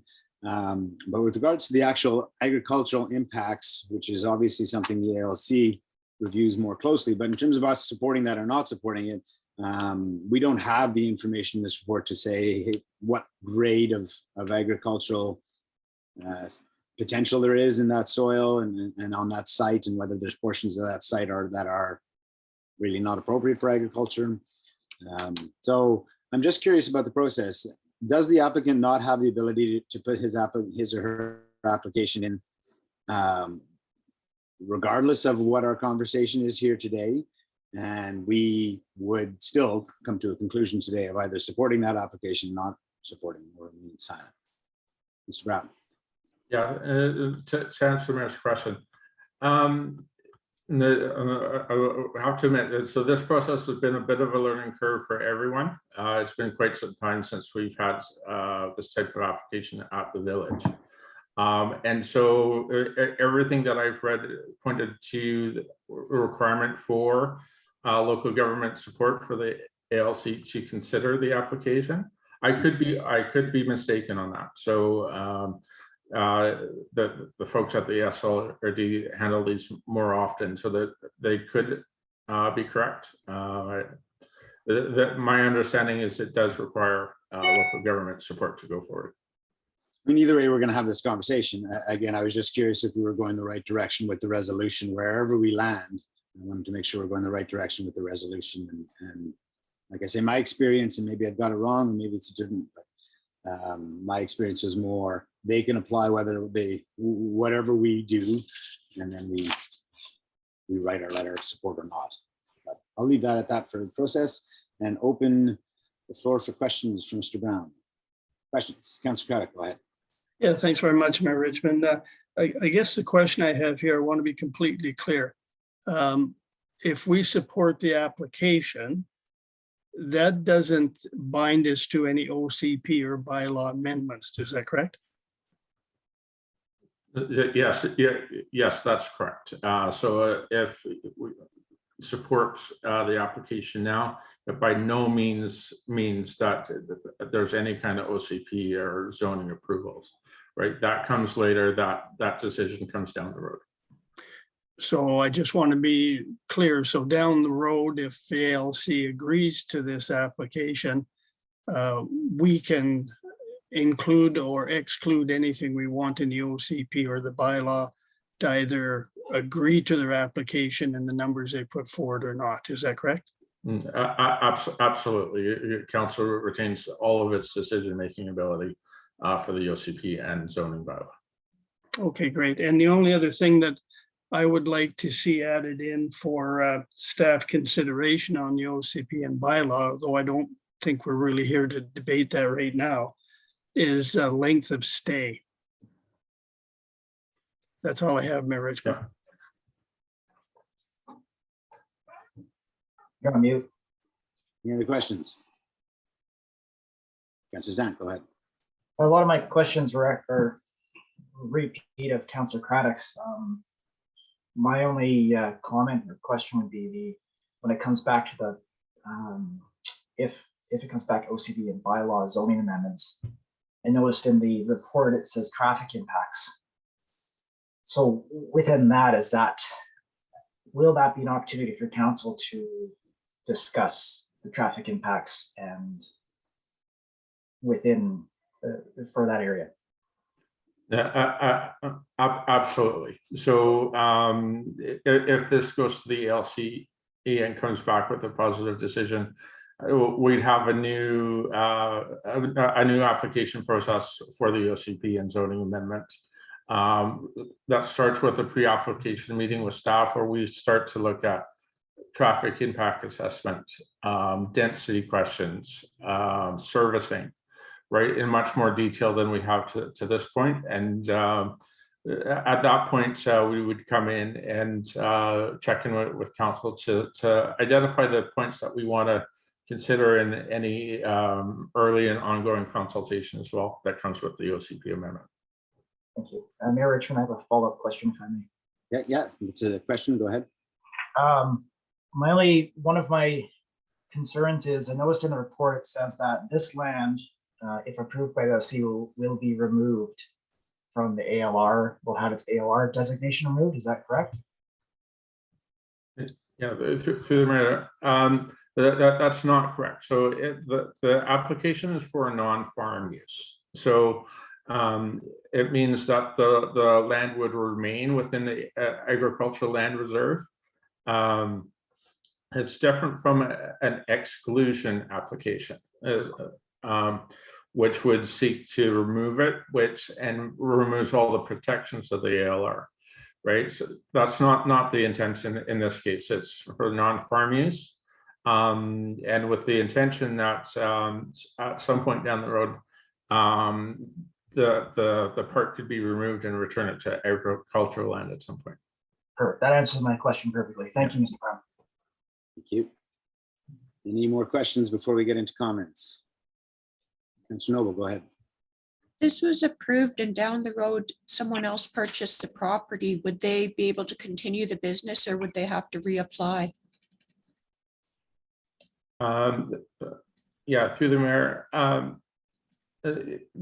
If the property was sold, any of the permissions would continue to run with the land. So if this was approved for an RV park, they could continue to do so.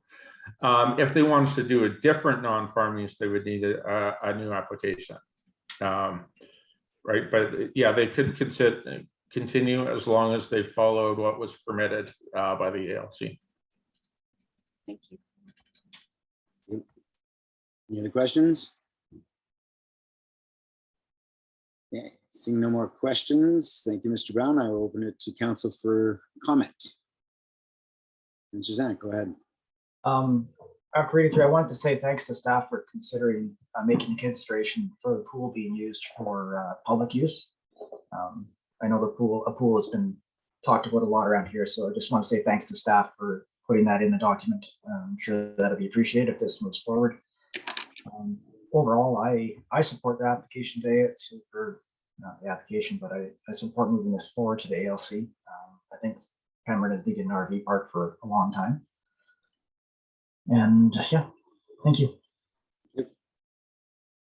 Councilor Antonelli, go ahead.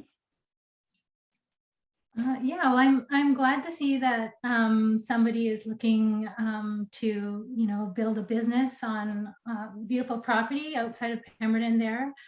So that's nice. What I do have to say though is that preserving agricultural land is very, very important. And the rest of the Pemberton Valley that's flat, much of it is class 1. So that means it has the absolute highest potential for agriculture.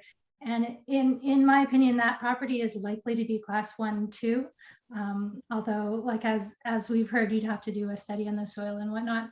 But so class 1 in BC, there's only 1% of the province is class 1 farmland.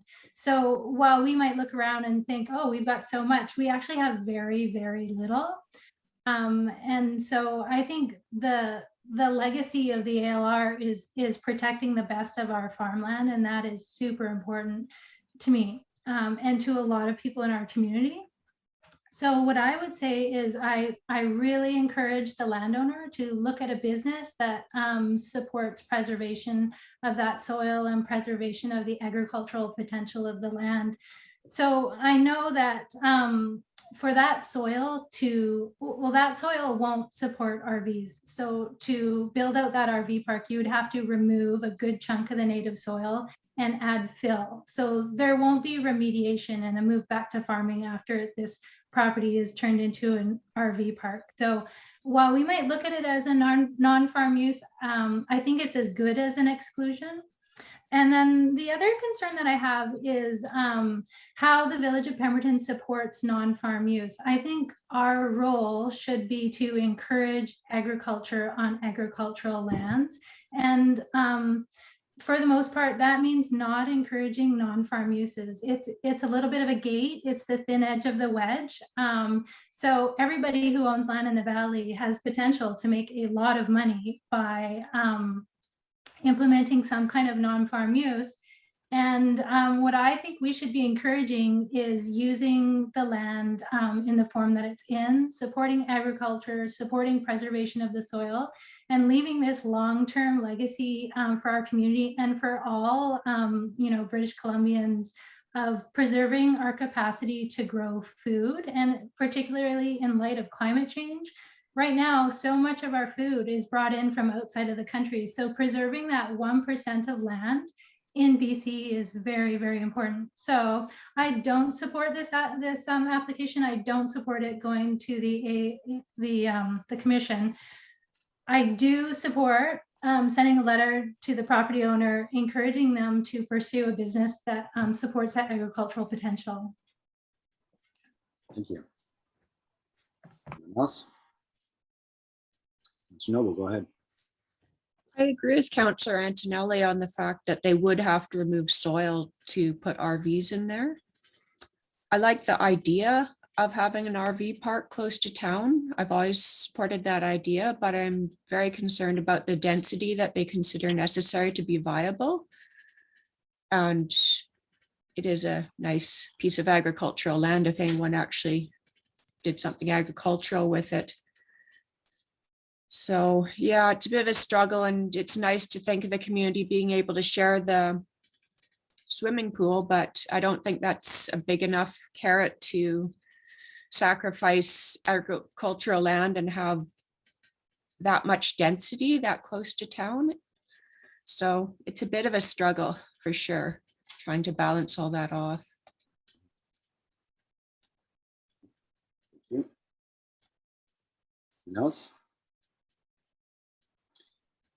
My thoughts on it are very much a combination of everything that's been said. I totally agree with Councilor Antonelli that we got to be really careful here with first of all, that put an RV park in there, we're essentially taking it out of the agricultural land reserve permanently. I would be surprised if it was ever remediated. And preserving that 1%, I think I agree, is exceptionally important. I also totally see the economic benefit of an RV park, and that it's been talked about for a while as a really important economic driver for the community. And unfortunately, when I was considering it, when I was reading the report and thinking about it, with this struggle in mind, I thought, well, there's not going to be a lot of pieces of property that are outside the agricultural land reserve that will ever be appropriate for an RV park in our valley, given the geography that we have here. So yeah, it's on, I wish we could look to other places to build an RV park, but I don't know what those places would be. So that's a bit of a quandary. Again, I totally see the benefit of it, and I'm struggling on both sides. I agree that the pool would be a great thing for the community to be able to use, but realistically, it would be open in the summer when the RV park is pretty full, and I wonder how many locals would want to go wade into that sort of environment to go for a swim when there's lakes and stuff available at that time of year. So I don't know how much use that would be to the community. I don't know how much benefit there is. I am, having said all that, I would like to know more about the agricultural potential for that site. It is a great site for the RV park in the sense there's Friendship Trail right there. You can cross underneath and get to the transit. I do question, the winter short-term stay. I see the value of it. I don't know how much that benefits our community. I guess it brings some more bodies in for the winter. It seems to me those will be all Whistler employees. Here in the valley, our employee shortage generally is spring to late fall. So I'm not too sure that it helps us with that, but it is an interesting additional potential added value. But yeah, I would like to know more about the agricultural potential of the land. And that's where I look to the ALC to be able to give that information. So I'm not, as much as I struggle with it, I am nowhere close to saying, yeah, I think we should, start pushing ahead with it. I would be supportive of sending it to the ALC to hear their comments on the agricultural land. And that would definitely inform me as we go into OCP and zoning amendments, if we went to that point. Because I'm not convinced that it is the right use for the land. And like I said, I'd like to hear more from agrologists on that one. If we did send it as option one with thoughts and concerns, I think the ALUC did a really good job laying out, the density, that everything that they laid out there. I would like to include all that as in the report. I would add screening to it. And maybe, I guess the layout is something we would look at if we went further down the process in terms of, where that little farmland is, visual screening for neighbors and off the highway, that sort of thing, which, screening also provides noise barriers as well. So I would have concerns over that. I have lots of concerns in terms of the density. So yeah, I would only support it to go with the ALC at this point. So that we can get more information on the agricultural value of the property. So those are my thoughts. Anything else? Thanks, Craddock. Again, I agree with you, Mayor Richmond, and all the conversation. I guess there's one area that we don't have authority over on agricultural land. And we've seen that over the past number of years with a lot of farmland being sold for a huge amount of money. But there is no way for us under legislation to impose upon a person buying a piece of land that they have to farm it. I know that we want to protect that land, but I know a number of instances where people have bought 5 and 10 acres of land here in the community and have no intention of doing anything with it other than just enjoying the size of the property. So I guess until such time as ALC or legislation from the province says if you own a certain piece of property, you have to incorporate into food production. This person may buy the land, and if he doesn't get approval to do this, the property can sit the way it's been sitting for the last 20 some odd years. So there is no motivation for some people that are buying land to do anything with the land. So that's a concern I have, and like you, and I think other people here, I think I'd like to hear from the ALC and see what their vision is. And then when we talk to the public through the OCP and bylaw, if ALC approves it, I think that would be a great opportunity to talk to the community about those concerns. Thank you. Any other comments at this point, or would somebody like to table a motion? Councillor Zant, go ahead. Yeah, I'd like to put motion option number 1 on the table, please. Would you amend it to include screening concerns or screening considerations? Yep. Mayor Richmond, I think that was in the report that they would do screening along the highway, upgrading the barn that's there and stuff. But yeah, I agree. It should be screened. There's no doubt about that. It's in the report, but it's not in the list of items to include in the letter. Yeah, I'll Great. accept it. So I'll second the motion. All right, further discussion on the motion. Okay, now again, I just, because I want to be clear on it, I will be supporting the motion, I want to be clear, in no way means I'm entirely supportive or even partially supportive at this point of the proposal. All those considerations that are in there are really important, and I look forward to hearing from the ALC if that's where we go. But yeah, I'm approving step one. That's it. We're supporting step one. That's it. Councillor Antonelli, go ahead. Yeah, I just want to say that it says that the non-farm use application, et cetera, be supported. So I'm not sure that that resolution is reflecting what you are saying. So what you're saying is you're very concerned. You know, you're not certain you support an RV there, but it just says it like be supported. So wouldn't it be better if it sort of was more explicit? Thanks for bringing that up. And that's sort of why I, at the outset, asked the question about if we were doing the process entirely right, because and that's why I keep prefacing my statements, because you're right. The wording does say we support the application. I support sending the application to the ALC. I support sending it to the ALC with the concerns and considerations from council listed for the ALC's consideration. Don't necessarily support the application. I support sending it to, and I don't know if anybody else feels that there's a difference there, but that's sort of a. Go ahead, Councillor Zant. Well, just reading, I guess the way I see this reading on page 65, it says council is not debating the merits. It's just whether it should be forwarded to ALC for consideration. Yeah, and that's where I so as long as the wording in here is that we're not, the Village of Pemberton isn't, if we're all on the same page here, Village of Pemberton isn't sending a letter of support to the ALC for the application. Council is supporting sending the application to the ALC for comment and consideration with our concerns stated. That's the way I understand the motion with the given report. Does that make sense, Councillor Antonelli? Well, I don't support sending it to the commission, but I also don't think that resolution is saying what you're saying. I think it says the application be supported. I think if you actually, well, you know, yeah. No, well, let's make sure it doesn't, because let's read back the resolution, because I don't want it to say that, well, personally, I won't support it if it says we support the application. Go ahead, Ms. Gilmore.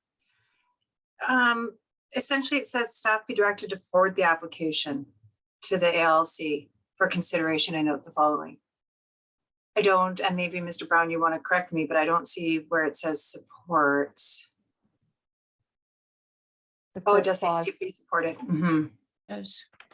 The first clause could be amended to say that the Village of Pemberton supports sending the application for a non-farm use, blah, blah, blah, to the ALC. See, again, this is why I asked the question at the beginning. I feel like they can send the application one way or another. And yeah, if the resolution states that the Village of Pemberton supports sending the application to the ALC as opposed to supports the application in the letter, then I will be supporting it. So, Councillor Zant, is that how you wanted the? Again, Councillor Craddock, that's what you seconded. That's the way I understood the motion, just based on the report. We're just it does not imply support for the application. It implies sending it to the ALC for more information from them. Yeah, because there's a lot more information. Their analysis. If it comes back, and depending on what comes back, we can then decide to move forward. Is that clear to both council and staff at this point? That's good. Okay, I'm going to, unless there's any other comment, I'm going to call the question. Any opposed? Can I just get, sorry, I could just get clarity for the minutes. Mm-hmm. So that the Village of Pemberton supports sending the application, the non-farm use application submitted by blah, blah, blah, to the ALC. Why don't you just use the first one instead of being supported at the end, just say be submitted to the ALC. Okay, perfect. All right, thank you. And that the comments and concerns be included from council. All the rest.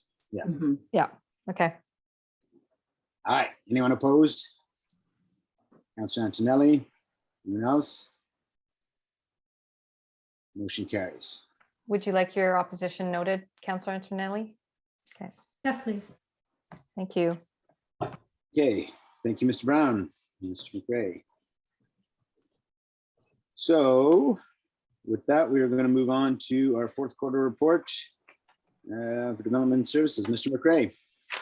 Thank you, Mayor and Council.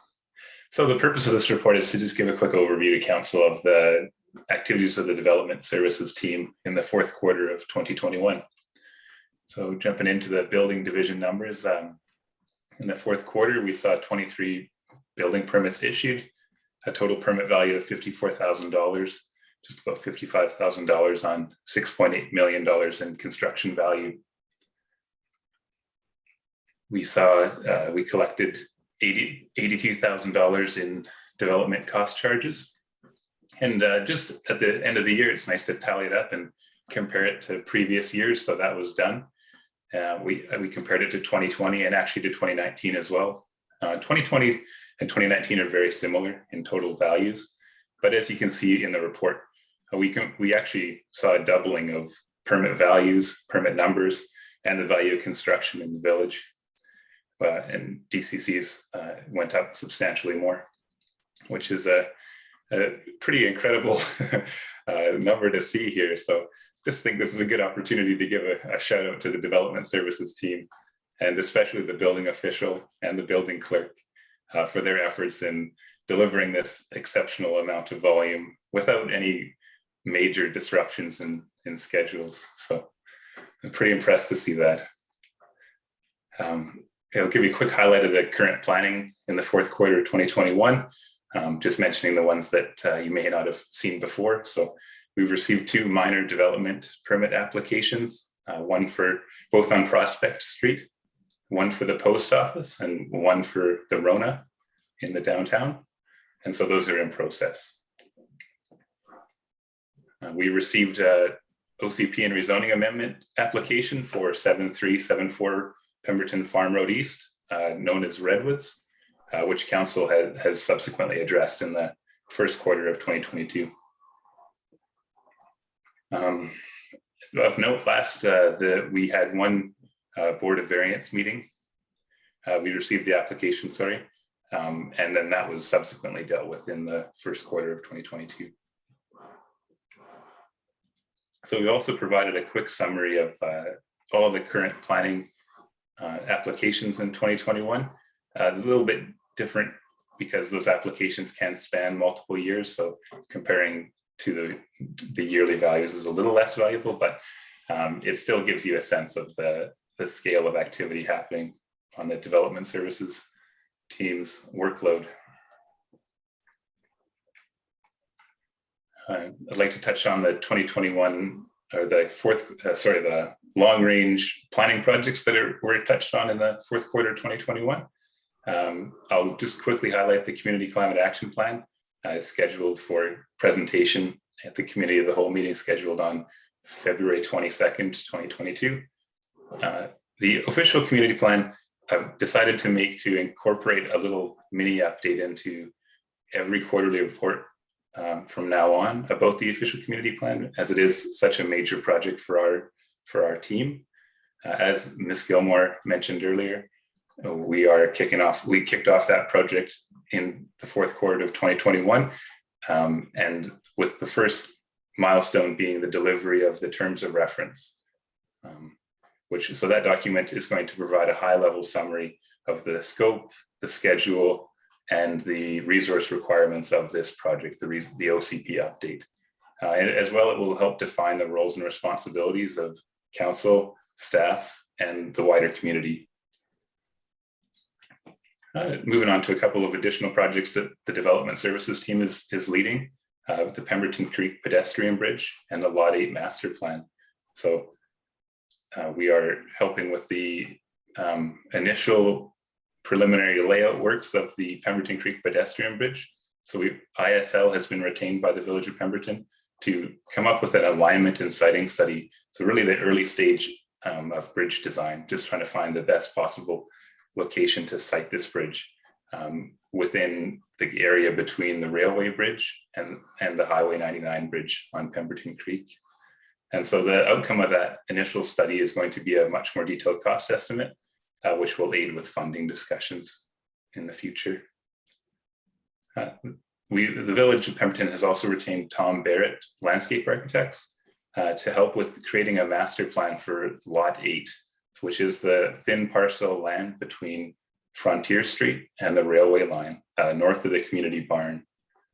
So this project is just in its initial stages as well, but we have we're working towards creating a document that can be used for furthering the conversation around how best to use this parcel of land. And that's everything I have for you today. Is there any questions? Thank you, Mr. McRae. Now, when do we think we'll have that Lot 8 conversation come to council? It's a good question. I expect it within the next couple of months, I would say. Awesome. I look forward to seeing that. Questions from council? Nothing. Lots of activity in your department and all the staff, so thank you very much. And thanks for your presentation. Can I get a motion to receive, please? Councillor Craddock, seconded by Councillor Noble. Any opposed? Motion carries. Thank you, Mr. McRae. Thank you, Mayor and Council. So we'll wait for Mr. Chima to join us. How are we doing here, everybody? We've been at this 2 hours. We've got a few more items, and for sure before we go finish the regular meeting. Should we take 10 minutes here? We're going to take a 10-minute recess. Sure, sounds good. Okay, so we're back at sorry, Tom. We saw you and we all went, oh no, we need a break first. We've been at 2 hours, so we're going to take a quick 10-minute recess and we're back at 11:15. Sorry about that. So we'll call the meeting back to order. And we're on to the operations fourth quarter report. Mr. Chima. Hi, good morning, Mayor and Council. Thanks for having me. As you know, I'm here to present the fourth quarter report of 2021. Believe it or not, the fourth quarter included the heavy rains that we had in the fall. So that was sort of the main focus of this report, as well as the heavy snow that we saw in December. Seems like ages ago now.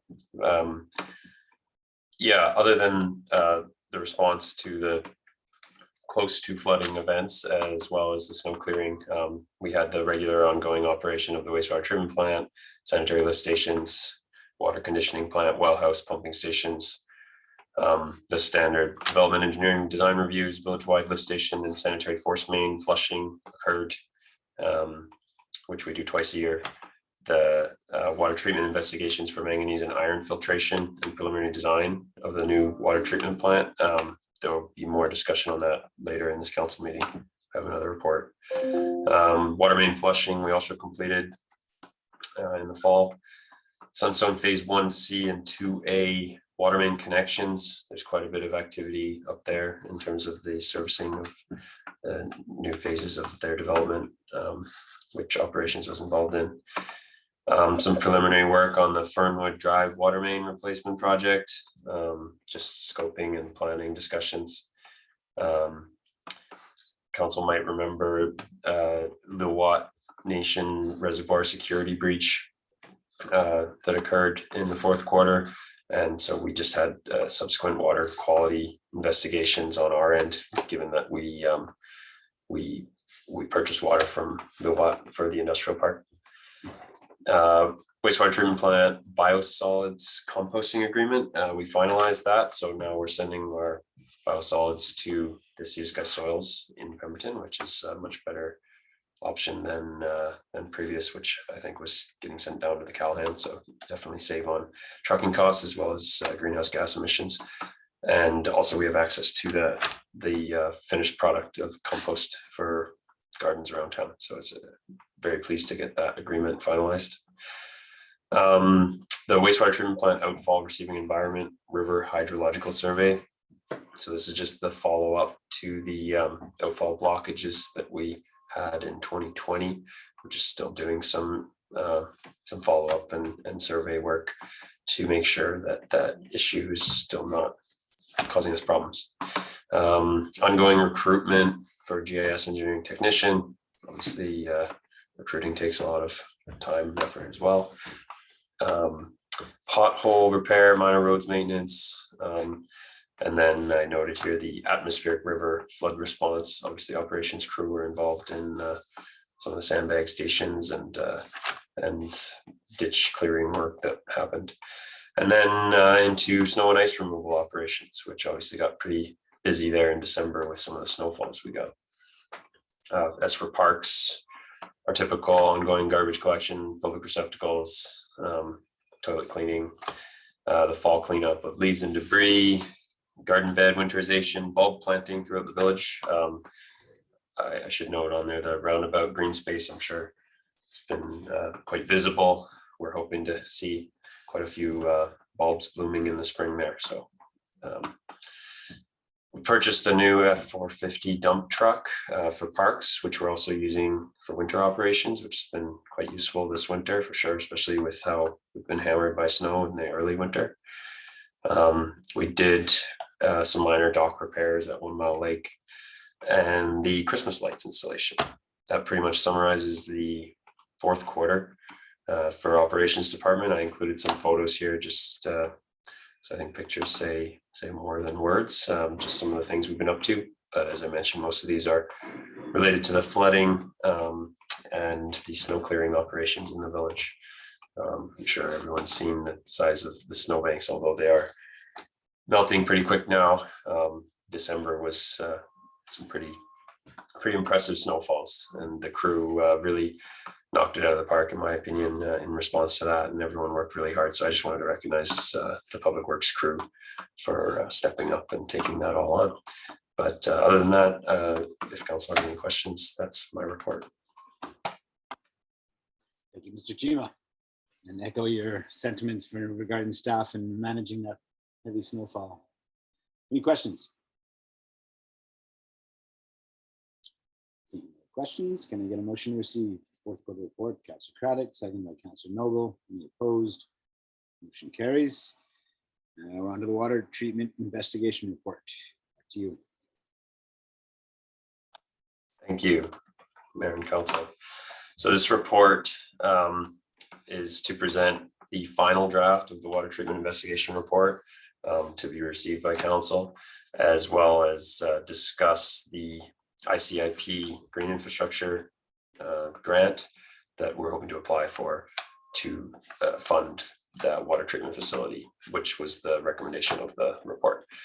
So I did present to the committee of the whole, I think it was January 18th. Yes, January 18th, committee of the whole. Most of this information, the report wasn't quite finalized yet, but it is now final. Essentially, the recommendations of the report is that we are likely going to need a water treatment facility to help us with the increasing iron and manganese levels that we're seeing in the groundwater for the village.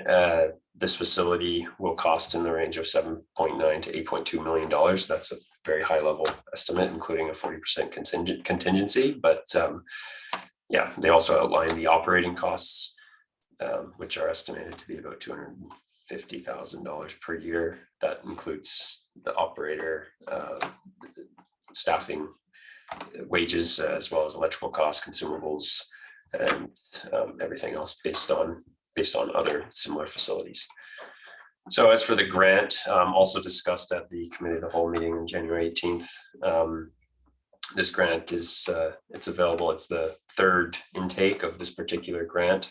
It's designed for projects starting in 2023, completing by 2026, specifically meant for, well, I've listed a few of the things, but water treatment and basically to bring municipal water to the federal and provincial, or sorry, federal guideline levels. And I didn't go too much into it at the start of this report, but essentially this is a new guideline, especially around manganese, the maximum allowable concentration of manganese, it being a new level that was put in 2019, which we have been teetering on the acceptable limit. So this is where this whole thing came about. So the grant essentially is specifically for bringing water facilities up to the standards of the federal government. The grant covers 73.3% of the funding up to. That's partially from the federal government, partially from the provincial government. The remaining 26.67% to be covered by the applicant, the municipality or us. So at that committee of the whole meeting in January 18th, and I should note the resolution then was to bring this back on February 1st.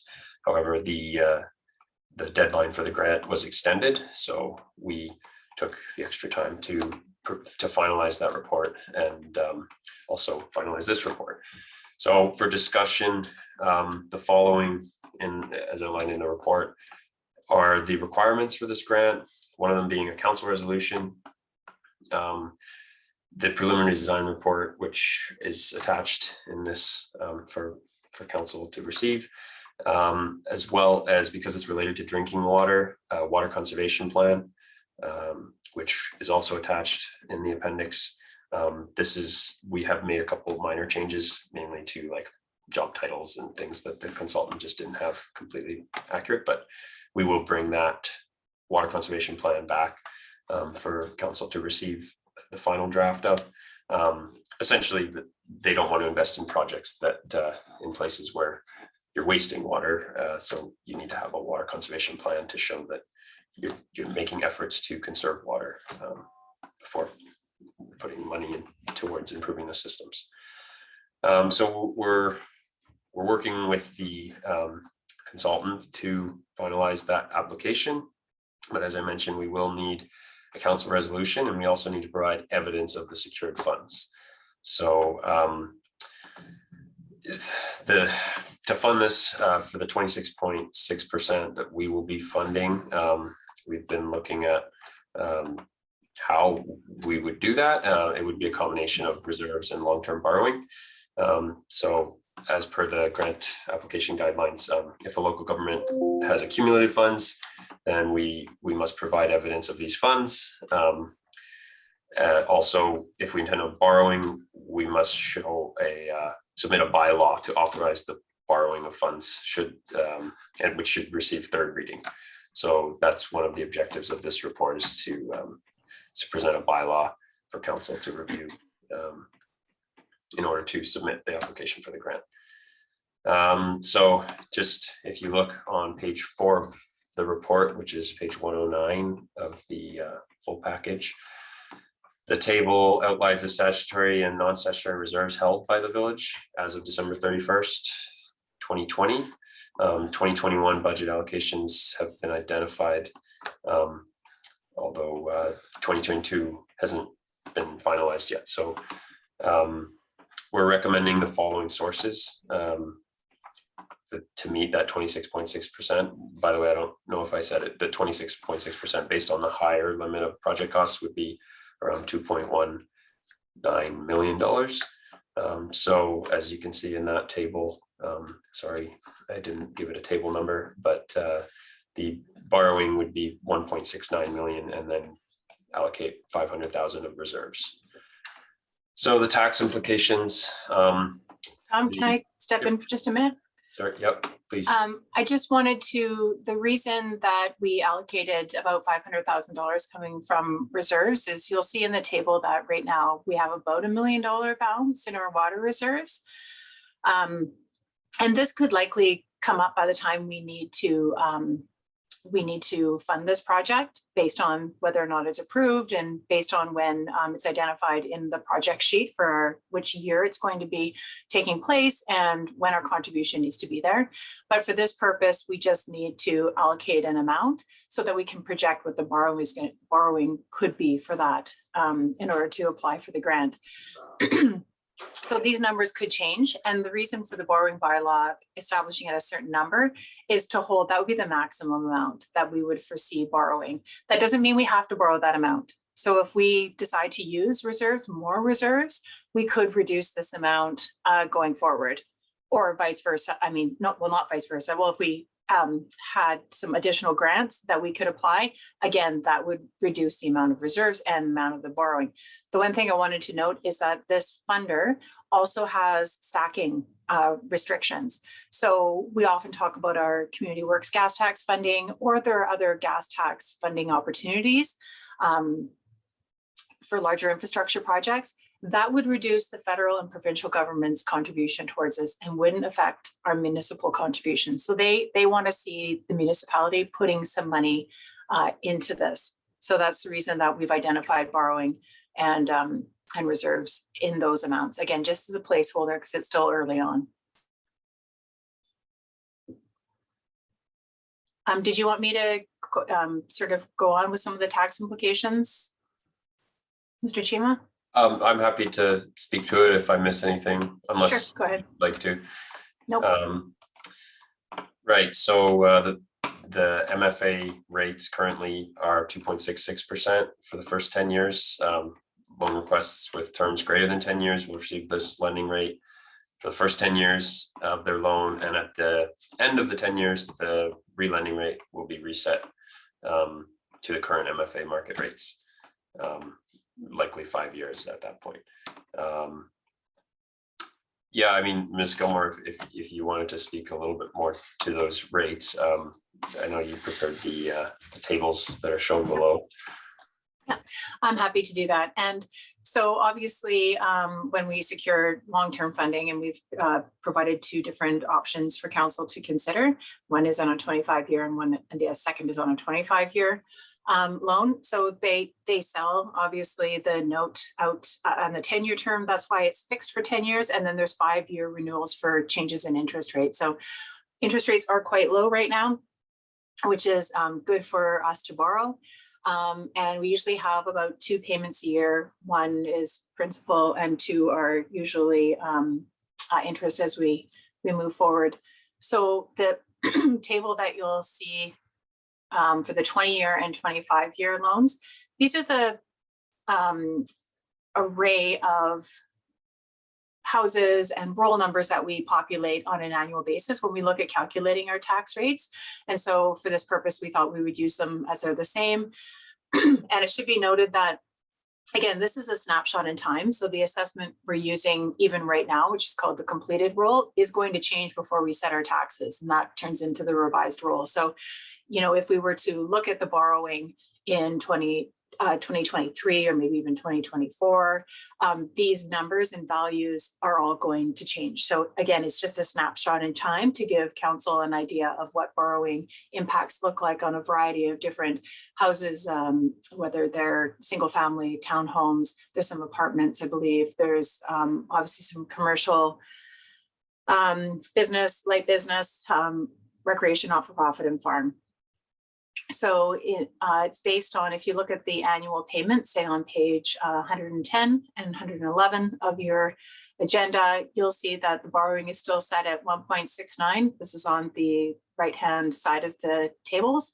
And annual payments for a 20-year loan are just under $113,000. The same information is shown in the 25-year loan. Obviously, the annual payments are a little bit lower because the term's a little bit longer. So you'll see that they range between what the assessed value of the houses are and businesses are as well. I also did show, sorry, I wanted to classify, I showed what the average residential assessment would be and what the different options would be for that average residential assessment. And this isn't just single family residential assessment, it's vacant land, single family strata, and other all mixed together into the completed roll. So we're looking at the average residential assessment right now at this time in 2022 as just under $763,000. If we're just looking at single family, it's just over $1 million, I do believe. But I just thought I would keep that whole cost the same. So the one thing that should also be mentioned that we're not going to get into right now is that obviously this is borrowing longer than 5 years. If we go for borrowing over 5 years, then we need to get approval from the electorate. And so that's done in one of two ways, through an alternative approval process or through a referendum. And we would bring that back when we knew we have the funding and when we were going to be proceeding with the project. And it takes about, if you do an alternative approval process, also known as an AAP, it can take between 6 and 8 months to get that funding in place. A referendum, typically you try and marry it if you're going to go with a referendum with an election. So you're already getting people to come out. It reduces the cost, because the cost of a referendum is about $15,000 just by securing the location. There's advanced polling, there's ballots, there's staff time, there's 2 advanced voting days. So there's just a lot more involved in that. So at this time, again, this information as far as what the taxpayer will pay is just a snapshot in time. These numbers will be reevaluated again and brought back when we have confirmation of funding.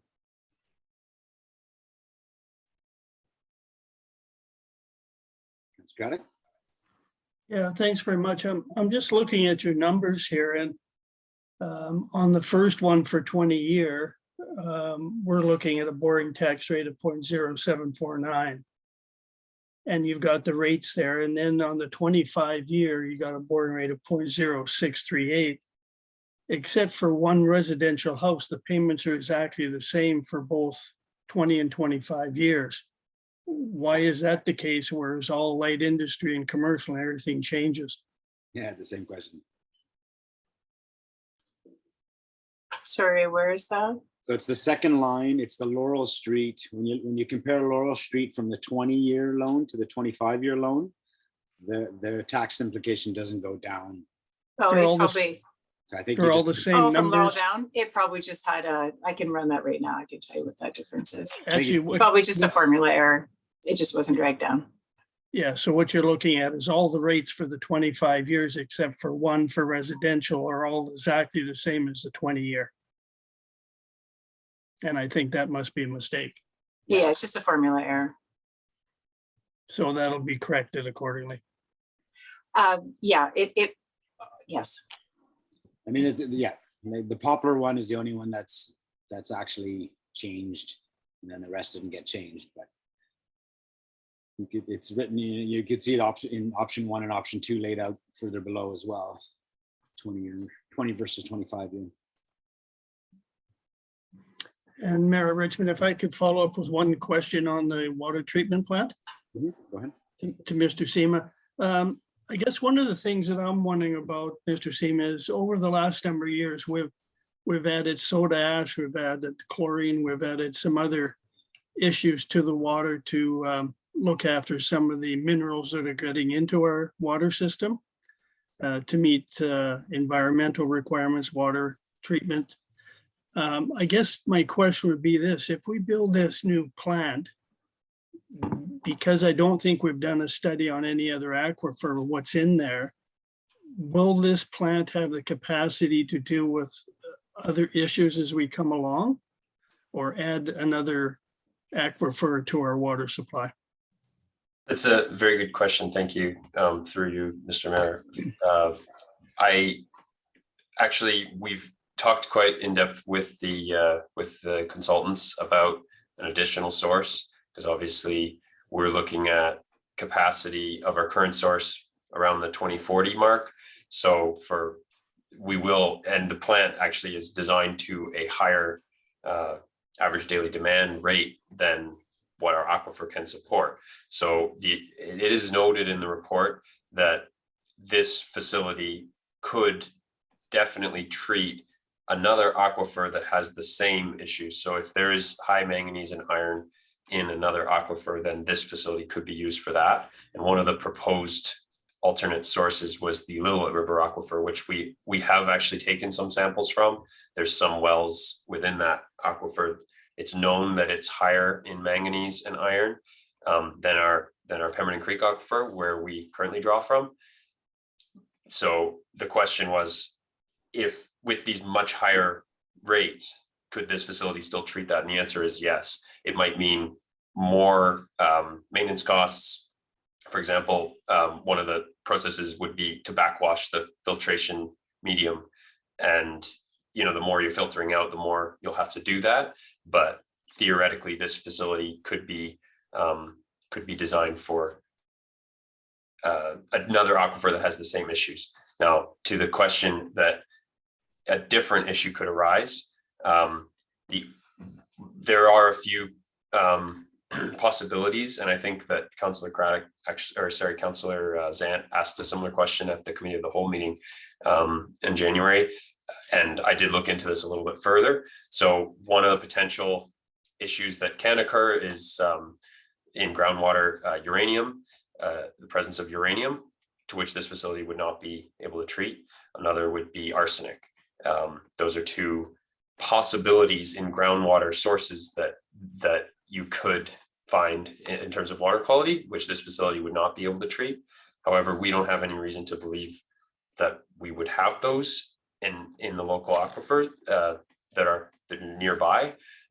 Really, we only have one other aquifer that we can tap into that's nearby in terms of extending our existing distribution system.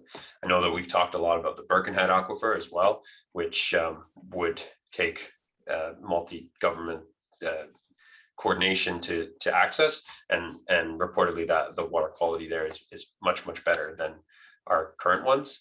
But yes, to answer your question, the facility that's being proposed is it's not fully designed, but it is taking into account the possibility of accessing the Lillooet River aquifer, assuming that it has the higher manganese and iron rates than we're seeing in our existing Pemberton Creek aquifer.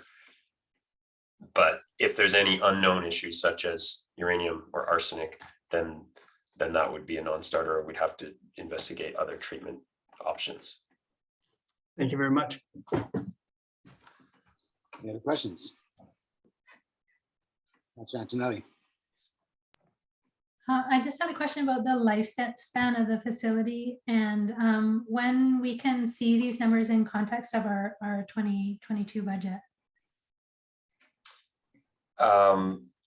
Sorry, so the lifespan of the facility, you'd like to know what the design life of the facility would be? Yeah, is there any interaction there between boring for 20 years versus 25? Or?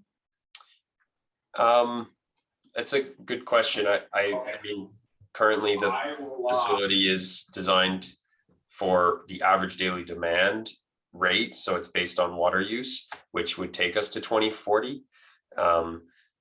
So that's more in the 20-year. But in terms of the facility life, you know, they have also accommodated some future upgrades. Like there's in the design layout that's in the report, they have additional filtration spots that we could add filters. So I don't actually know off the top of my head the lifespan of that facility, but I would say certainly with the potential additions, it would be more than 25 years. But yeah, as I said, I know that the main focus of this, because it is fairly preliminary, it's more to get cost estimates, was on the water rates and the filtration that would need to be involved. If I could talk to the budget, we likely won't see anything in 2022 because we wouldn't be able to start with the project if the funding was announced, say, halfway through the year. But where you will see that is when we bring back the 5-year financial plan. We would incorporate the project and the borrowing. We would also incorporate those annual fees that have been identified through the report in the following years as well. That's when you'll see it come into the budget. And if I may just add to that, we did include in the preliminary budget the final design costs, or the next phase of our design costs of the facility, because we don't know what the grant will be approved or not, but we do want to continue on with the design process. So that was actually approved in the 2021 budget to do the preliminary and next stage before final design. So that has already been accommodated in the budget and it's been included. Is there a potential that those costs could ultimately get included in the grant? No, this is all preliminary. No, we've already expended the grants, the cost. Part of it, however, we did apply for an infrastructure planning grant, which will get about $10,000 to cover those costs. Yeah, and that grant was for, we're using that towards the water conservation plan, which I mentioned in this report, that's necessary for applying for this grant. And that grant, luckily, it does cover costs that are incurred after the application, but before the approval. So council might remember, we had asked for approval to apply for that. We did budget for the full cost of preparing the water conservation plan, but if we are successful in that grant, then we don't have to cover as much of it. So that's been prepared. As I mentioned, it's attached in this report as well, but it's just being finalized right now by our consultants. I do have updated numbers if council would like to see them for the borrowing. Doesn't matter. I can circulate them or I can share my screen and just quickly show you what that difference might look like. Sure, let's do that.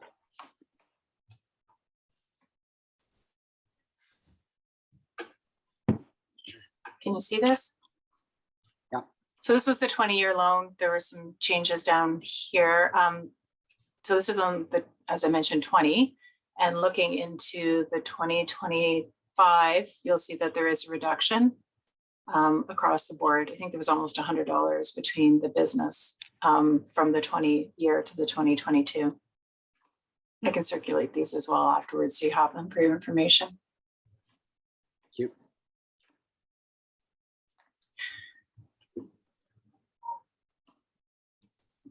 With that. The one thing should be noted is that we just need to get the bylaw at third reading. Obviously, there isn't the fourth reading legitimizes the borrowing. We also need to get permission from the electorate before we can get to that fourth reading of the bylaw, as well as approval from the inspector, obviously, that we have all the approvals in place for the borrowing. So that will sort of sit on hold until we get that permission. For the grant, so if we get the grant funding, and then depending if we're going to reapply or whatnot, just for a matter of process, we may just rescind the readings in future times so it's not sort of held on the books. But that obviously the corporate officer, Sheena, is obviously Ms. Fraser is the expert matter on that. So we'll leave that in her capable hands. But it's just a process. And then finance also needs to create a liability certificate. Servicing certificate, which actually just shows the amount of revenues that we have forecast, the amount of borrowing we currently have committed, and then what this new borrowing would look like to show whether or not we're financially stable or viable to do that borrowing, which is a requirement of all borrowing, long-term borrowing, just for council's information. Thank you. Okay, we'll open it up for comments and thoughts. I'll lead then. My thoughts are that this is probably as good. We've known we're going to have to do something about the manganese requirements and our water treatment, and it's been on the books and we're planning for it. This is probably our best chance to get as much funding to support that project as we're going to see. So I think it's a good application to make. I think in terms of the loan, it seems to me that this water treatment plant will be operating, and perhaps a little different, but it'll be operating well past 20 to 25 years. And so it seems appropriate to me that we look at a 25-year repayment schedule. Not only does it lower people's costs, especially when you look at the taxation on businesses and commercial, they're shouldering a big portion of the increase. So this alleviates a little bit of that. So for that reason, and just the fact that it spreads it amongst the taxpayers, that it will be benefiting from this treatment plant. So I would like to see us go ahead with the 25-year loan and move along. Any other thoughts? Councilor Antonelli, go ahead. Yeah, it seems like this is absolutely essential. And I agree that, if the lifespan of the infrastructure is 25 years or more, then spreading out the loan to, save the costs on the taxpayer. I think that's a good idea. I do have concerns about how this bill interacts with all the other things on the 5-year plan. But, this one does seem absolutely essential. So yeah, I support the 25-year loan. Mr. Chima, did you have something to add? Yeah, I should just note that we actually have in past 5-year financial plans included, actually, we earmarked 5 million for potential treatment facility in the 2020 5-year financial, or was it 2021? Yeah, so it has been in there and seen by council and considered. I think in one, it was called something like water new Investigation supply or as something well, like that, but it was, yeah, we did earmark 5 million in previous 5-year plans, so it's not a new item. Any other comments? Okay, seeing none, let's break this down. I'm gonna look for a resolution to, first of all, receive the water treatment investigation report. Moved by Councillor Noble, seconded by Councillor Zant. Any discussion? Any opposed? Motion carries. And then next, that's motion that staff publish the water treatment investigation report on the Village of Pemberton website. Moved by Councillor Kadic, seconded by Councillor Zant. Any opposed? Motion carries. Third is a motion that staff be directed to submit an application for grant funding for the Village of Pemberton Water Treatment Facility Project through the Investing in Canada Infrastructure Program. Moved by Councillor Noble, seconded by Councillor Antonelli. Any opposed? Motion carries. And the fourth motion is that council supports the project and commits to its share of up to 2.19 million of the project, as well as cost overruns. Moved by Councillor Noble, seconded by Councillor Zant. Any discussion? So in terms of the 20 or the 25-year approach, that we'll capture that in the bylaw reading. Okay. I guess sounds Any other discussion? Councillor Kadic, go ahead. Yeah, thanks very much. I just wanted to just check here. We're on recommendation 4. We're talking about 2.19 million for our share, and that includes a 40% contingency. Do we still need that in as well as cost overruns over and on top of that 40%? That is typically when we apply for grant funding, they want us to identify how we're going to be managing any cost overruns.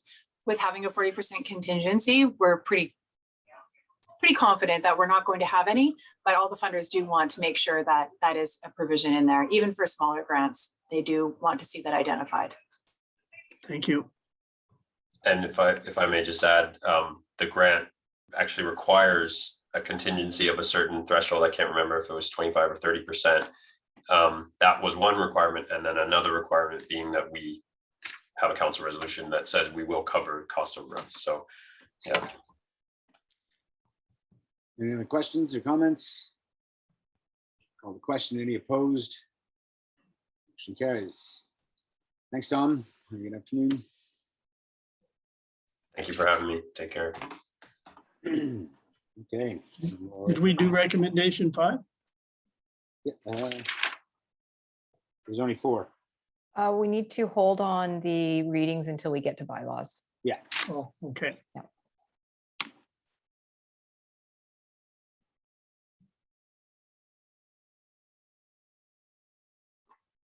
Oh, Your worship. while we're waiting to admit Ms. Burns, I'm going to need a motion to extend the meeting beyond 3 hours, please. Moved by Councillor Noble, seconded by Councillor Zant. Any opposed? Motion carries. Good morning, Ms. Burns. Thank you for joining us. Thank you for having me, Mayor and Council. Good morning. I'm here today to share our 4th quarter from Recreation. I would like to start with, as Council may recall, we shifted from quarterly registration to by I'll just say 2 registration days per year. So registration for programs in Q4 occurred actually in Q2 in August, or Q3, sorry, August 16th. So you can see that there was some improvements on registration for fall and winter programs. It's also proved to be very operationally efficient for staff. They are enjoying the fact that they're not doing multiple, they're not constantly working on a recreation guide and program inputting. They're doing it all in one big bulk now, which has been great. We had a few highlights from programs. Christmas saw us introduce some children's programs during the day prior to Christmas Day, which were extremely successful. They all ran full, and if we could find staff to accommodate wait lists, we were able to accommodate wait lists for those programs. That's not something we've done previously, so staff were pretty impressed that it went as smoothly as it did. Group fitness for Q4 started to see some, well, Q4 was very turbulent to a certain extent. It took a little while to build back up, but we saw 121 value-added fitness classes in Q4, which saw 835 unique participants to all of those classes. As well, we had 16 programs that you had to register for, which accommodated about 158 unique registrations. Our seniors programs seem to hold steady through Q4. We were able to welcome back the Men's Shed for their weekly meetings. So that was optimistic. Youth Center and youth programming has continued to be steady on the increase. However, we have not reached our pre-pandemic visitations, but we are hopeful moving forward that we will start to see the youth accessing the facility more consistently. As far as fitness center registrations went, we saw a nice steady increase in participation in accessing the facility with 5,424 visits to the fitness center in Q4. Which is a very large portion of our overall visits for the year, which was 13,345 visits. We're pretty pleased with that number. We then went on to pass sales. So pass sales are representative of the increase in use of the space as well. So we're very happy to see that in Q4.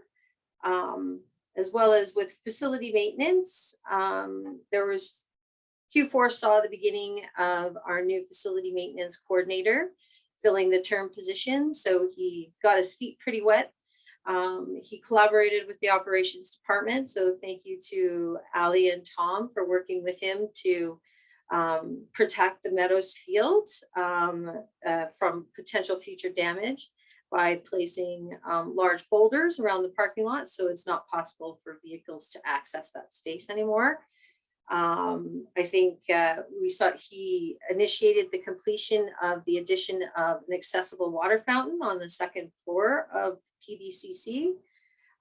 Successful winterization of all of the outdoor spaces we're responsible for occurred, as well as he was capable of securing a contractor to work on the installation of a new ductless air and heating system for the rec facility. We are currently just waiting on, well, I guess there's some supply chain issues, obviously. So we're hopeful that construction of that project occurs in Q2 of 2022.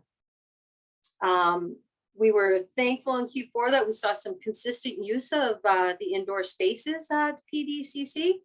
That was reassuring that we were moving forward. Vancouver Coastal Health transitioned from using our space for vaccination clinics to Pemberton Secondary. However, we did see some flu clinics at the facility this year, and we were happy to welcome them for all of those. I've started adding some charts and some numbers for facility use, so I hope to elaborate on that through 2022. But in total for fourth quarter, facility bookings and park use permits saw 2,689.75 hours of use, which means we're seeing people, which is fantastic. I think Q4 also saw some more hiccups with public health orders.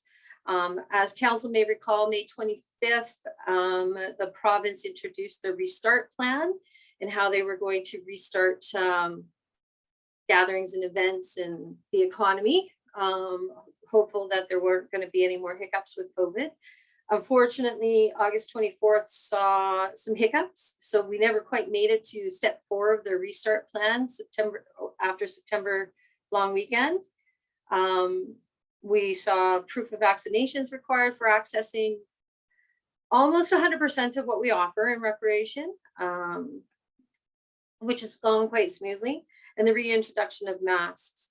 Unfortunately, on December 21st, the province put into place some more orders, and we saw, well, I would say 80% of what we offer shut down. So that was definitely probably the biggest hiccup I think we have had since 2020, in that it required staff to do some quick pivoting. However, we were set up for success in moving forward. It gave staff an opportunity to do some unplanned planning for when we do open up again. So it was well-used time. And I think we are in good shape moving forward, and hopeful today that Dr. Bonnie Henry and Adrian Dix have some better news for us today in their presentation this afternoon. Other than that, my recommendation to council is that you receive this fourth quarter report for information. Thank you, Ms. Burns. Any questions? Not a one. Well, thank you for the very thorough report then. Can I please get a motion to receive? Councillor Noble, second by Councillor Zant. Any discussion? Any opposed? Motion carries. And I echo your sentiments. Hopefully we get some good news this afternoon, and hopefully you got a busy spring and summer ahead of you at the rec center amongst other things. Thank you for your work. Okay. So that takes us to fire rescue.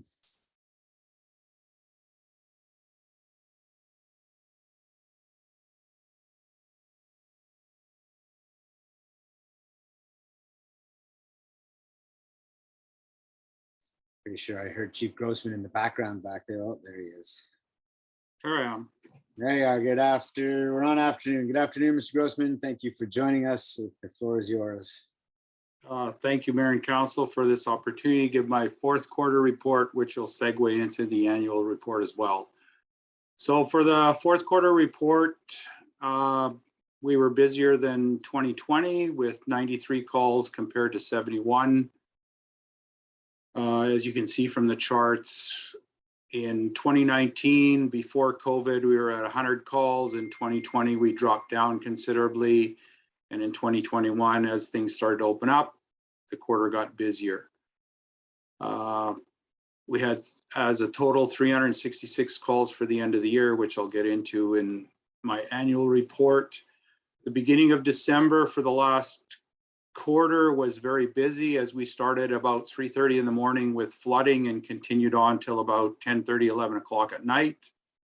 So that's why we had 7 calls on the December the 1st. Other than that, it was kind of a regular one to 2 calls per day, ending the month of December with 39 calls.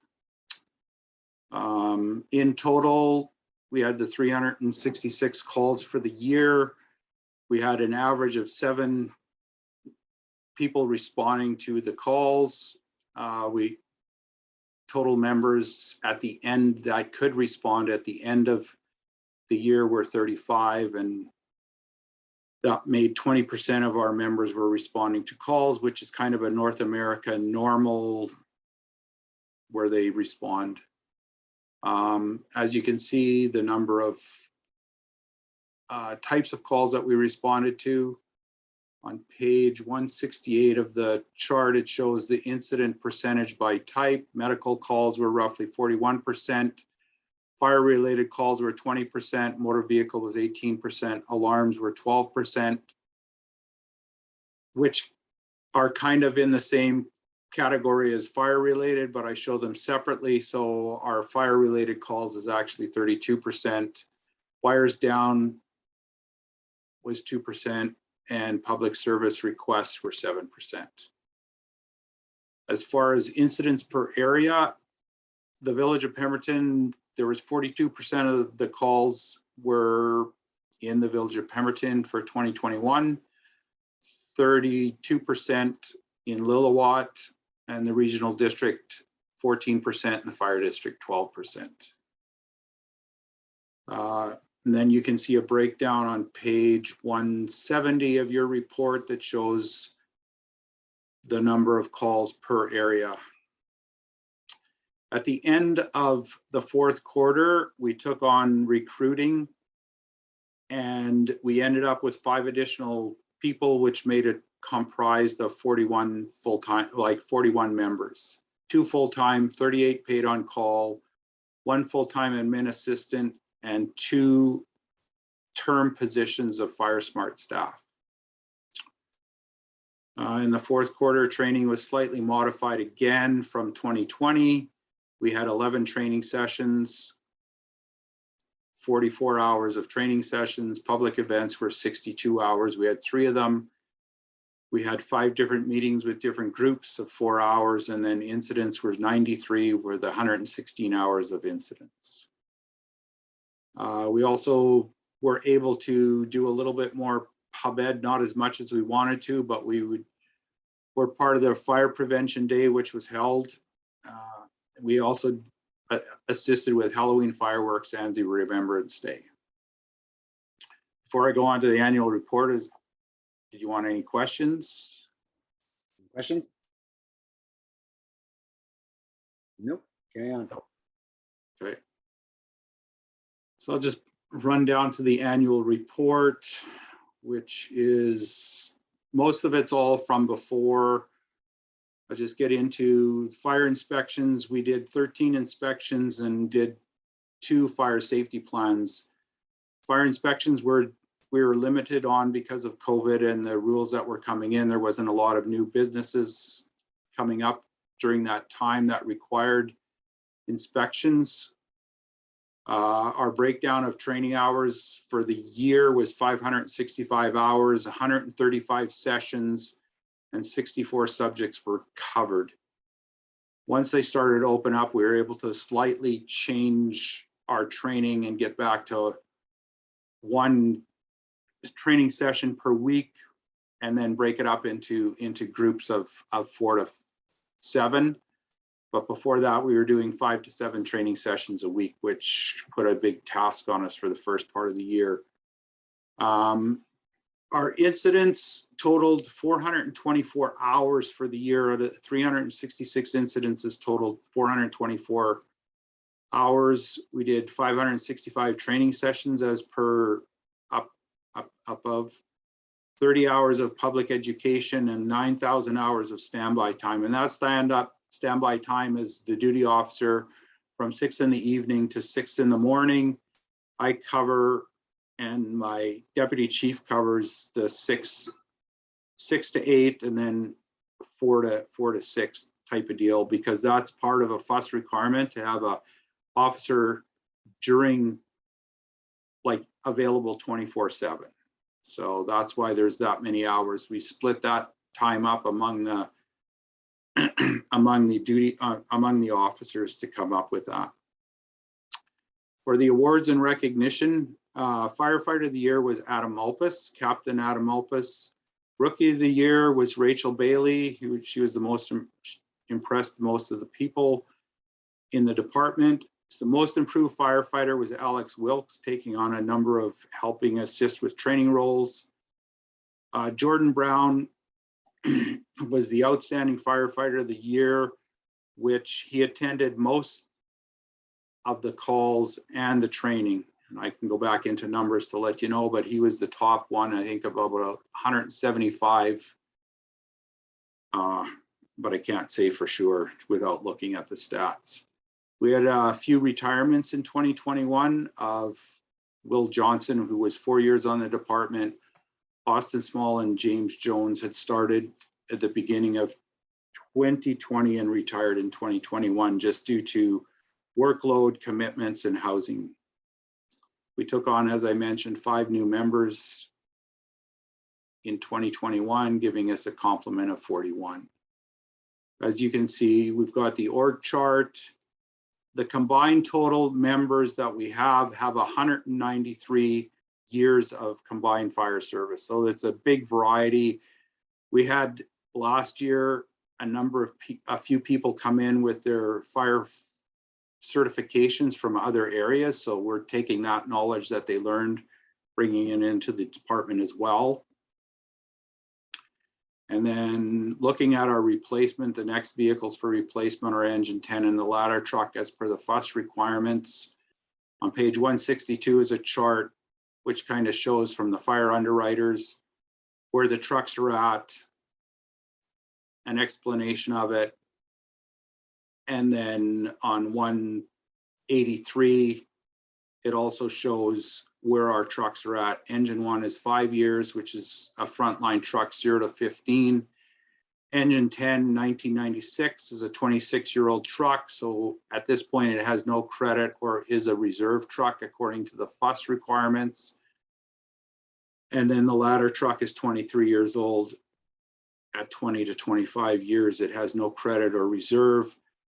You can get around that a little bit by having all the maintenance records provided to FUS along with pump testing. So we're doing that right now, but as you can see, we need to replace a couple of trucks shortly.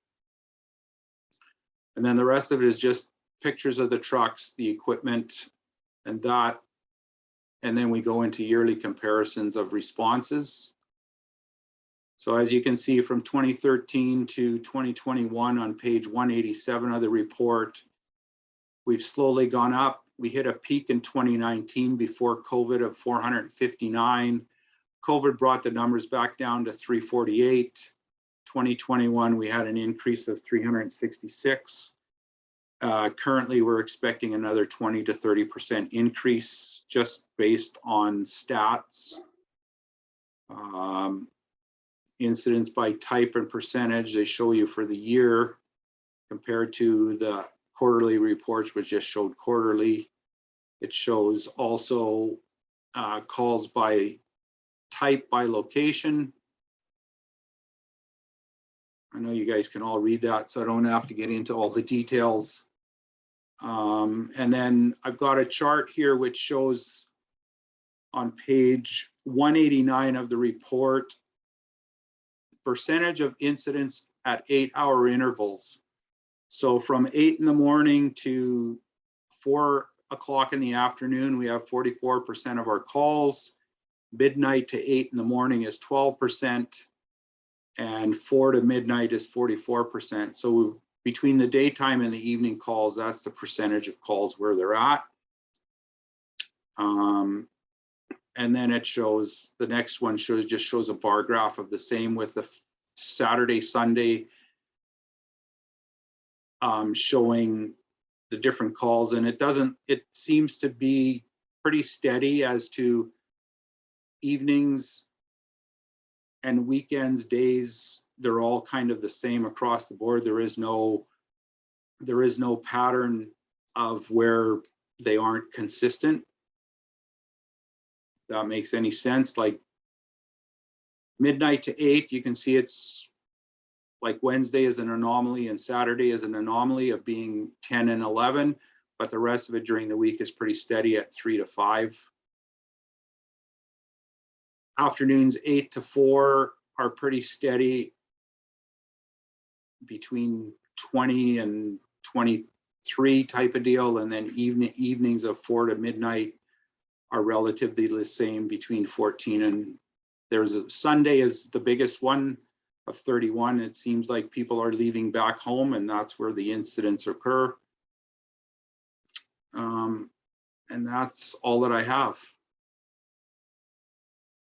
Thank you, Chief Grossman. I was a little surprised that the weekends didn't show even higher compared to the weekdays and the holidays as well. I realized with all the traffic. One of the things was that just due to COVID, I did a study check back in 2019, and the weekends were higher than during the week because it was open. I think if that starts to open up again, it might change again, but. Makes sense. Thank you. Any questions for the chief? Go ahead, Councillor Antonelli. Yes, thanks. That's a lot of information. I'm looking on page 83 and it's speaking to all the regulations behind what trucks meet what requirements. And I don't expect to understand all of that, but it does make me think of the new sign that's in a roundabout right now. The Sea Sky Community Services is starting consultation on their 5-story building. Can you tell me what truck on page 83 is qualified to service the 5-story building?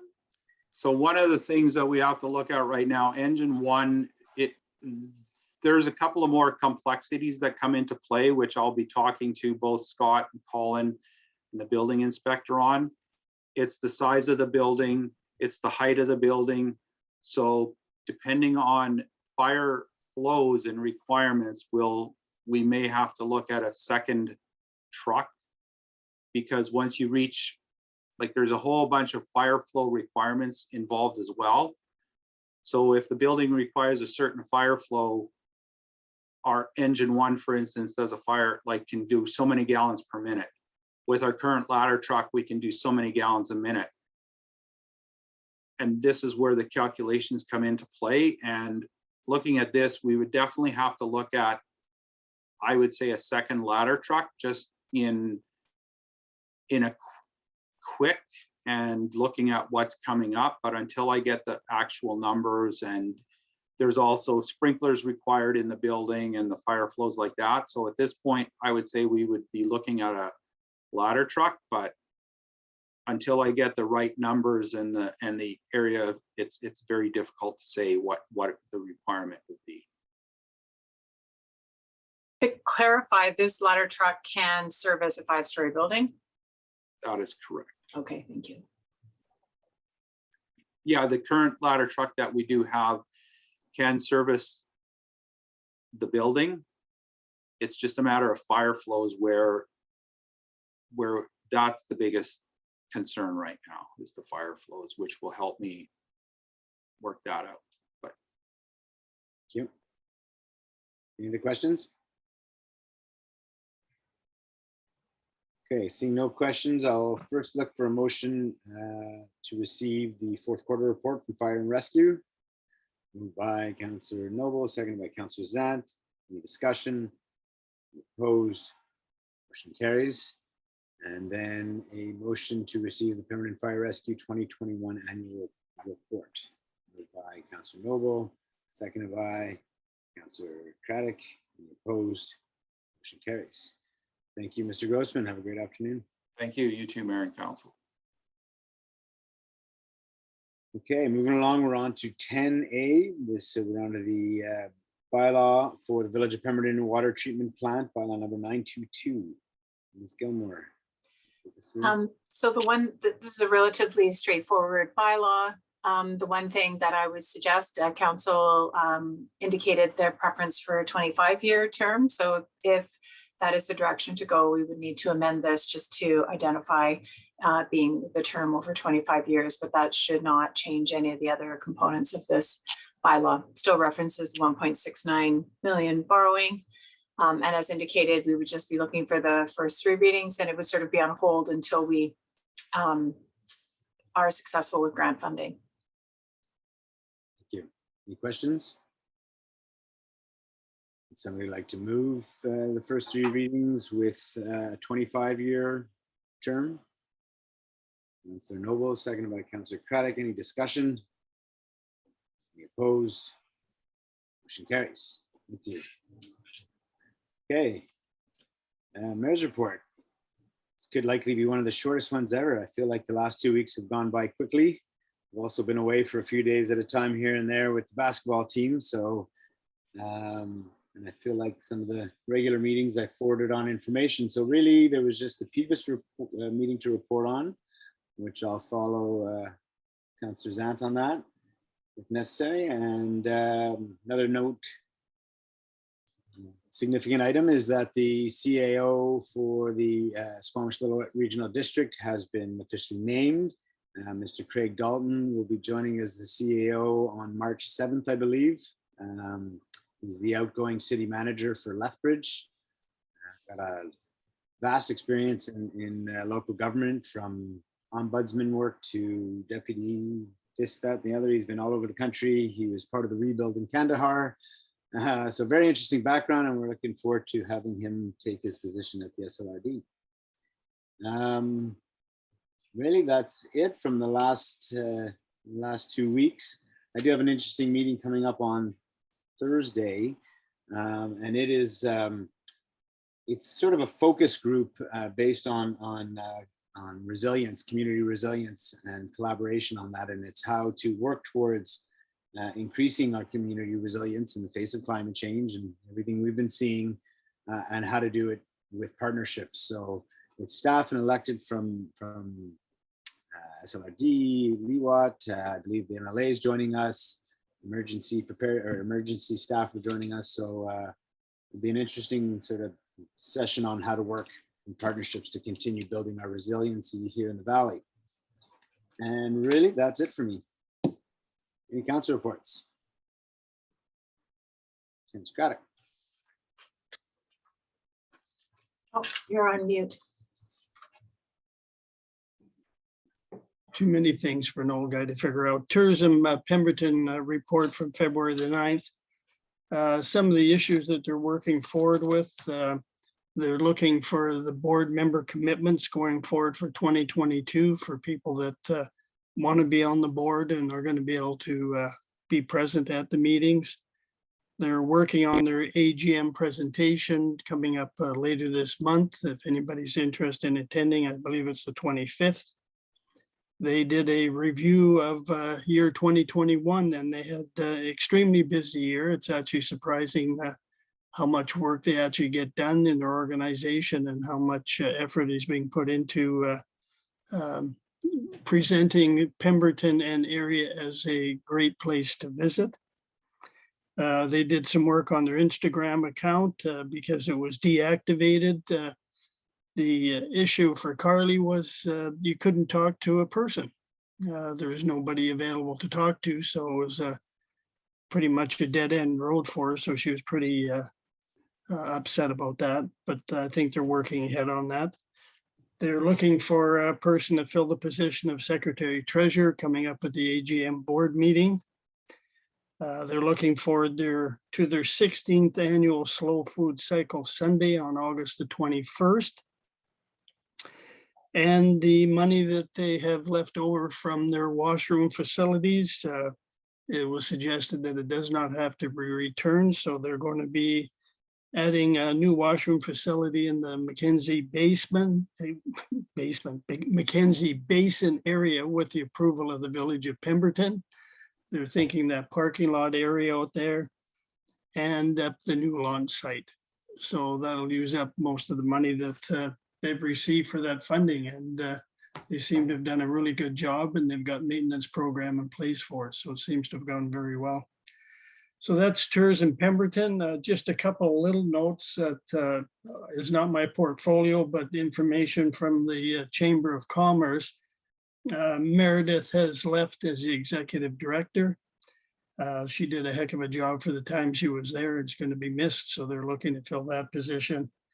And under Director Natalie's work, she's now setting up a new meeting for the Economic Development Collaborative, which is slated for later this month. I think it's now been changed to March. So anybody that's interested in that, that's going to go forward. They're looking to get a new chair as my 2-year term expired. And hopefully we'll have, if I recall, Ivanka from the village coming out to that. Is that correct? That will probably be transitioning to Ms. Anich. Okay, Yep. so we'll be having that meeting going forward, and that's the end of my report. Thanks, Mayor. Thank you. Anything else? Councillor Antonelli, go ahead. Yeah, I just wanted to say that I had a meeting with a member of the public regarding the community forest and the old growth preservation issue that we've been talking about recently. And it sounds like there's a lot of interest in the community in ensuring that we get onto a different trajectory than we have been in the past, and really embrace the preservation of old growth through our program. And I was really glad to hear that there might be some kind of a field trip planned in the future, because there's also a lot of interest from people to physically see what harvesting is going to take place. So yeah, I'm glad that's on everybody's radar. Thank you. Anyone else? Suzanne? Mayor Richmond, we had a PVIS meeting on February the 2nd. We were presented with the fourth quarter reports from Rec Services, which we've already heard, so we won't get into that. Sorry, we had a presentation. We looked at draft budgets, which we'll go through shortly. We had a presentation from the Canoe Association, just their annual report, and they are looking at, if they had a lot of good numbers for 2021 despite COVID. And then moving forward with 2022, they are going to be putting on some newer programs, paddling fundamentals, relevant program for train a trainer, some Indigenous programs specifically, and Women on Water program. As far as the budgets are concerned, let's find my page here. Oops.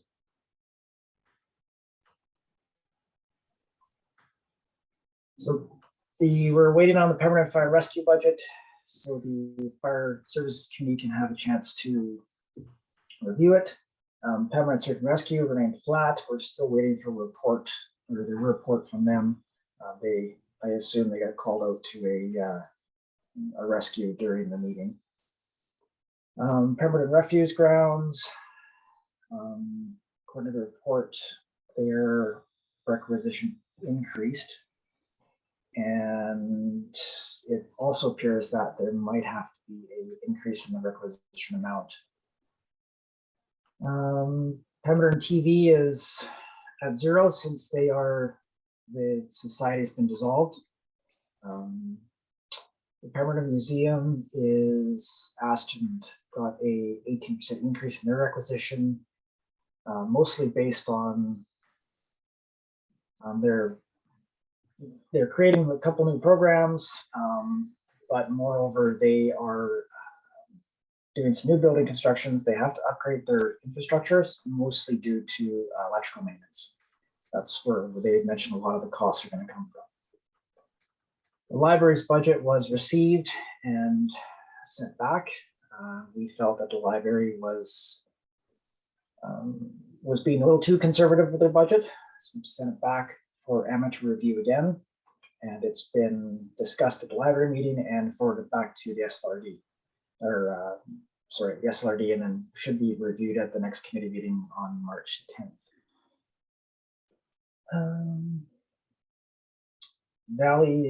Permanent Valley Recreation Trail Services remain flat, and I think that's about covers the highlights. Did I miss anything, Mayor Richmond? No, I think you got most of it. Like you say, the museum is about the hydro. There's some big costs coming there that they have to upgrade, new upgrades. Also, they were extending their hours a little bit. So that is one of the bigger increases. Like Councillor Sand said, a good deal of the budgets are remaining flat or near flat. The other one was refuse grounds, as mentioned, and that's due to increases with the development of the new transfer station. So those costs are driven. But with those two cost centers in particular going up and the rest being conservative, with the non-market change, it results in basically no increases from the PVIS budgets to our taxpayers. Yeah, and measured out against a non-market change. So still waiting on a few, still waiting on the library, but that's where we're at this point. Councilor Scott? Yeah, if you don't mind, if I could ask a question, Councilor Zant mentioned the Pemberton TV situation has been basically decommissioned. Was there any budget put aside to remove any of the equipment or anything that's out there for that? There is, and there's still discussion around what can still be used potentially for emergency broadcasting, what's there for radio broadcasting. So there's still some work to be done to decide what can stay there and what has to get removed and how that's paid for. So I don't remember what the number is. Maybe Ms. Gilmore remembers. There are some funds in the budget for that, though. It's been a little challenging because there's nobody really, since it's been dissolved, there's no real point person on it anymore. So, you know, kind of leaned on a couple of community members to help get some information on that, but it's still more information to come. But yes, that has been discussed, Councillor Caddick. Thank you. Did you have anything else, Councillor Zant? No, I think that pretty much covers it, except that I did attend the library board meeting where we just welcomed in the new board and did some orientation. And that was about it. Thank you. All right. Well, if that's everybody, then we will go to correspondence for action. First one is from the Mayor of the Village of Cumberland, requesting support for the Private Members Bill C-216 Health-Based Approach to Substance Use Act. This is received first reading in the House of Commons. Any comments on this? Somebody like to support this or receive it?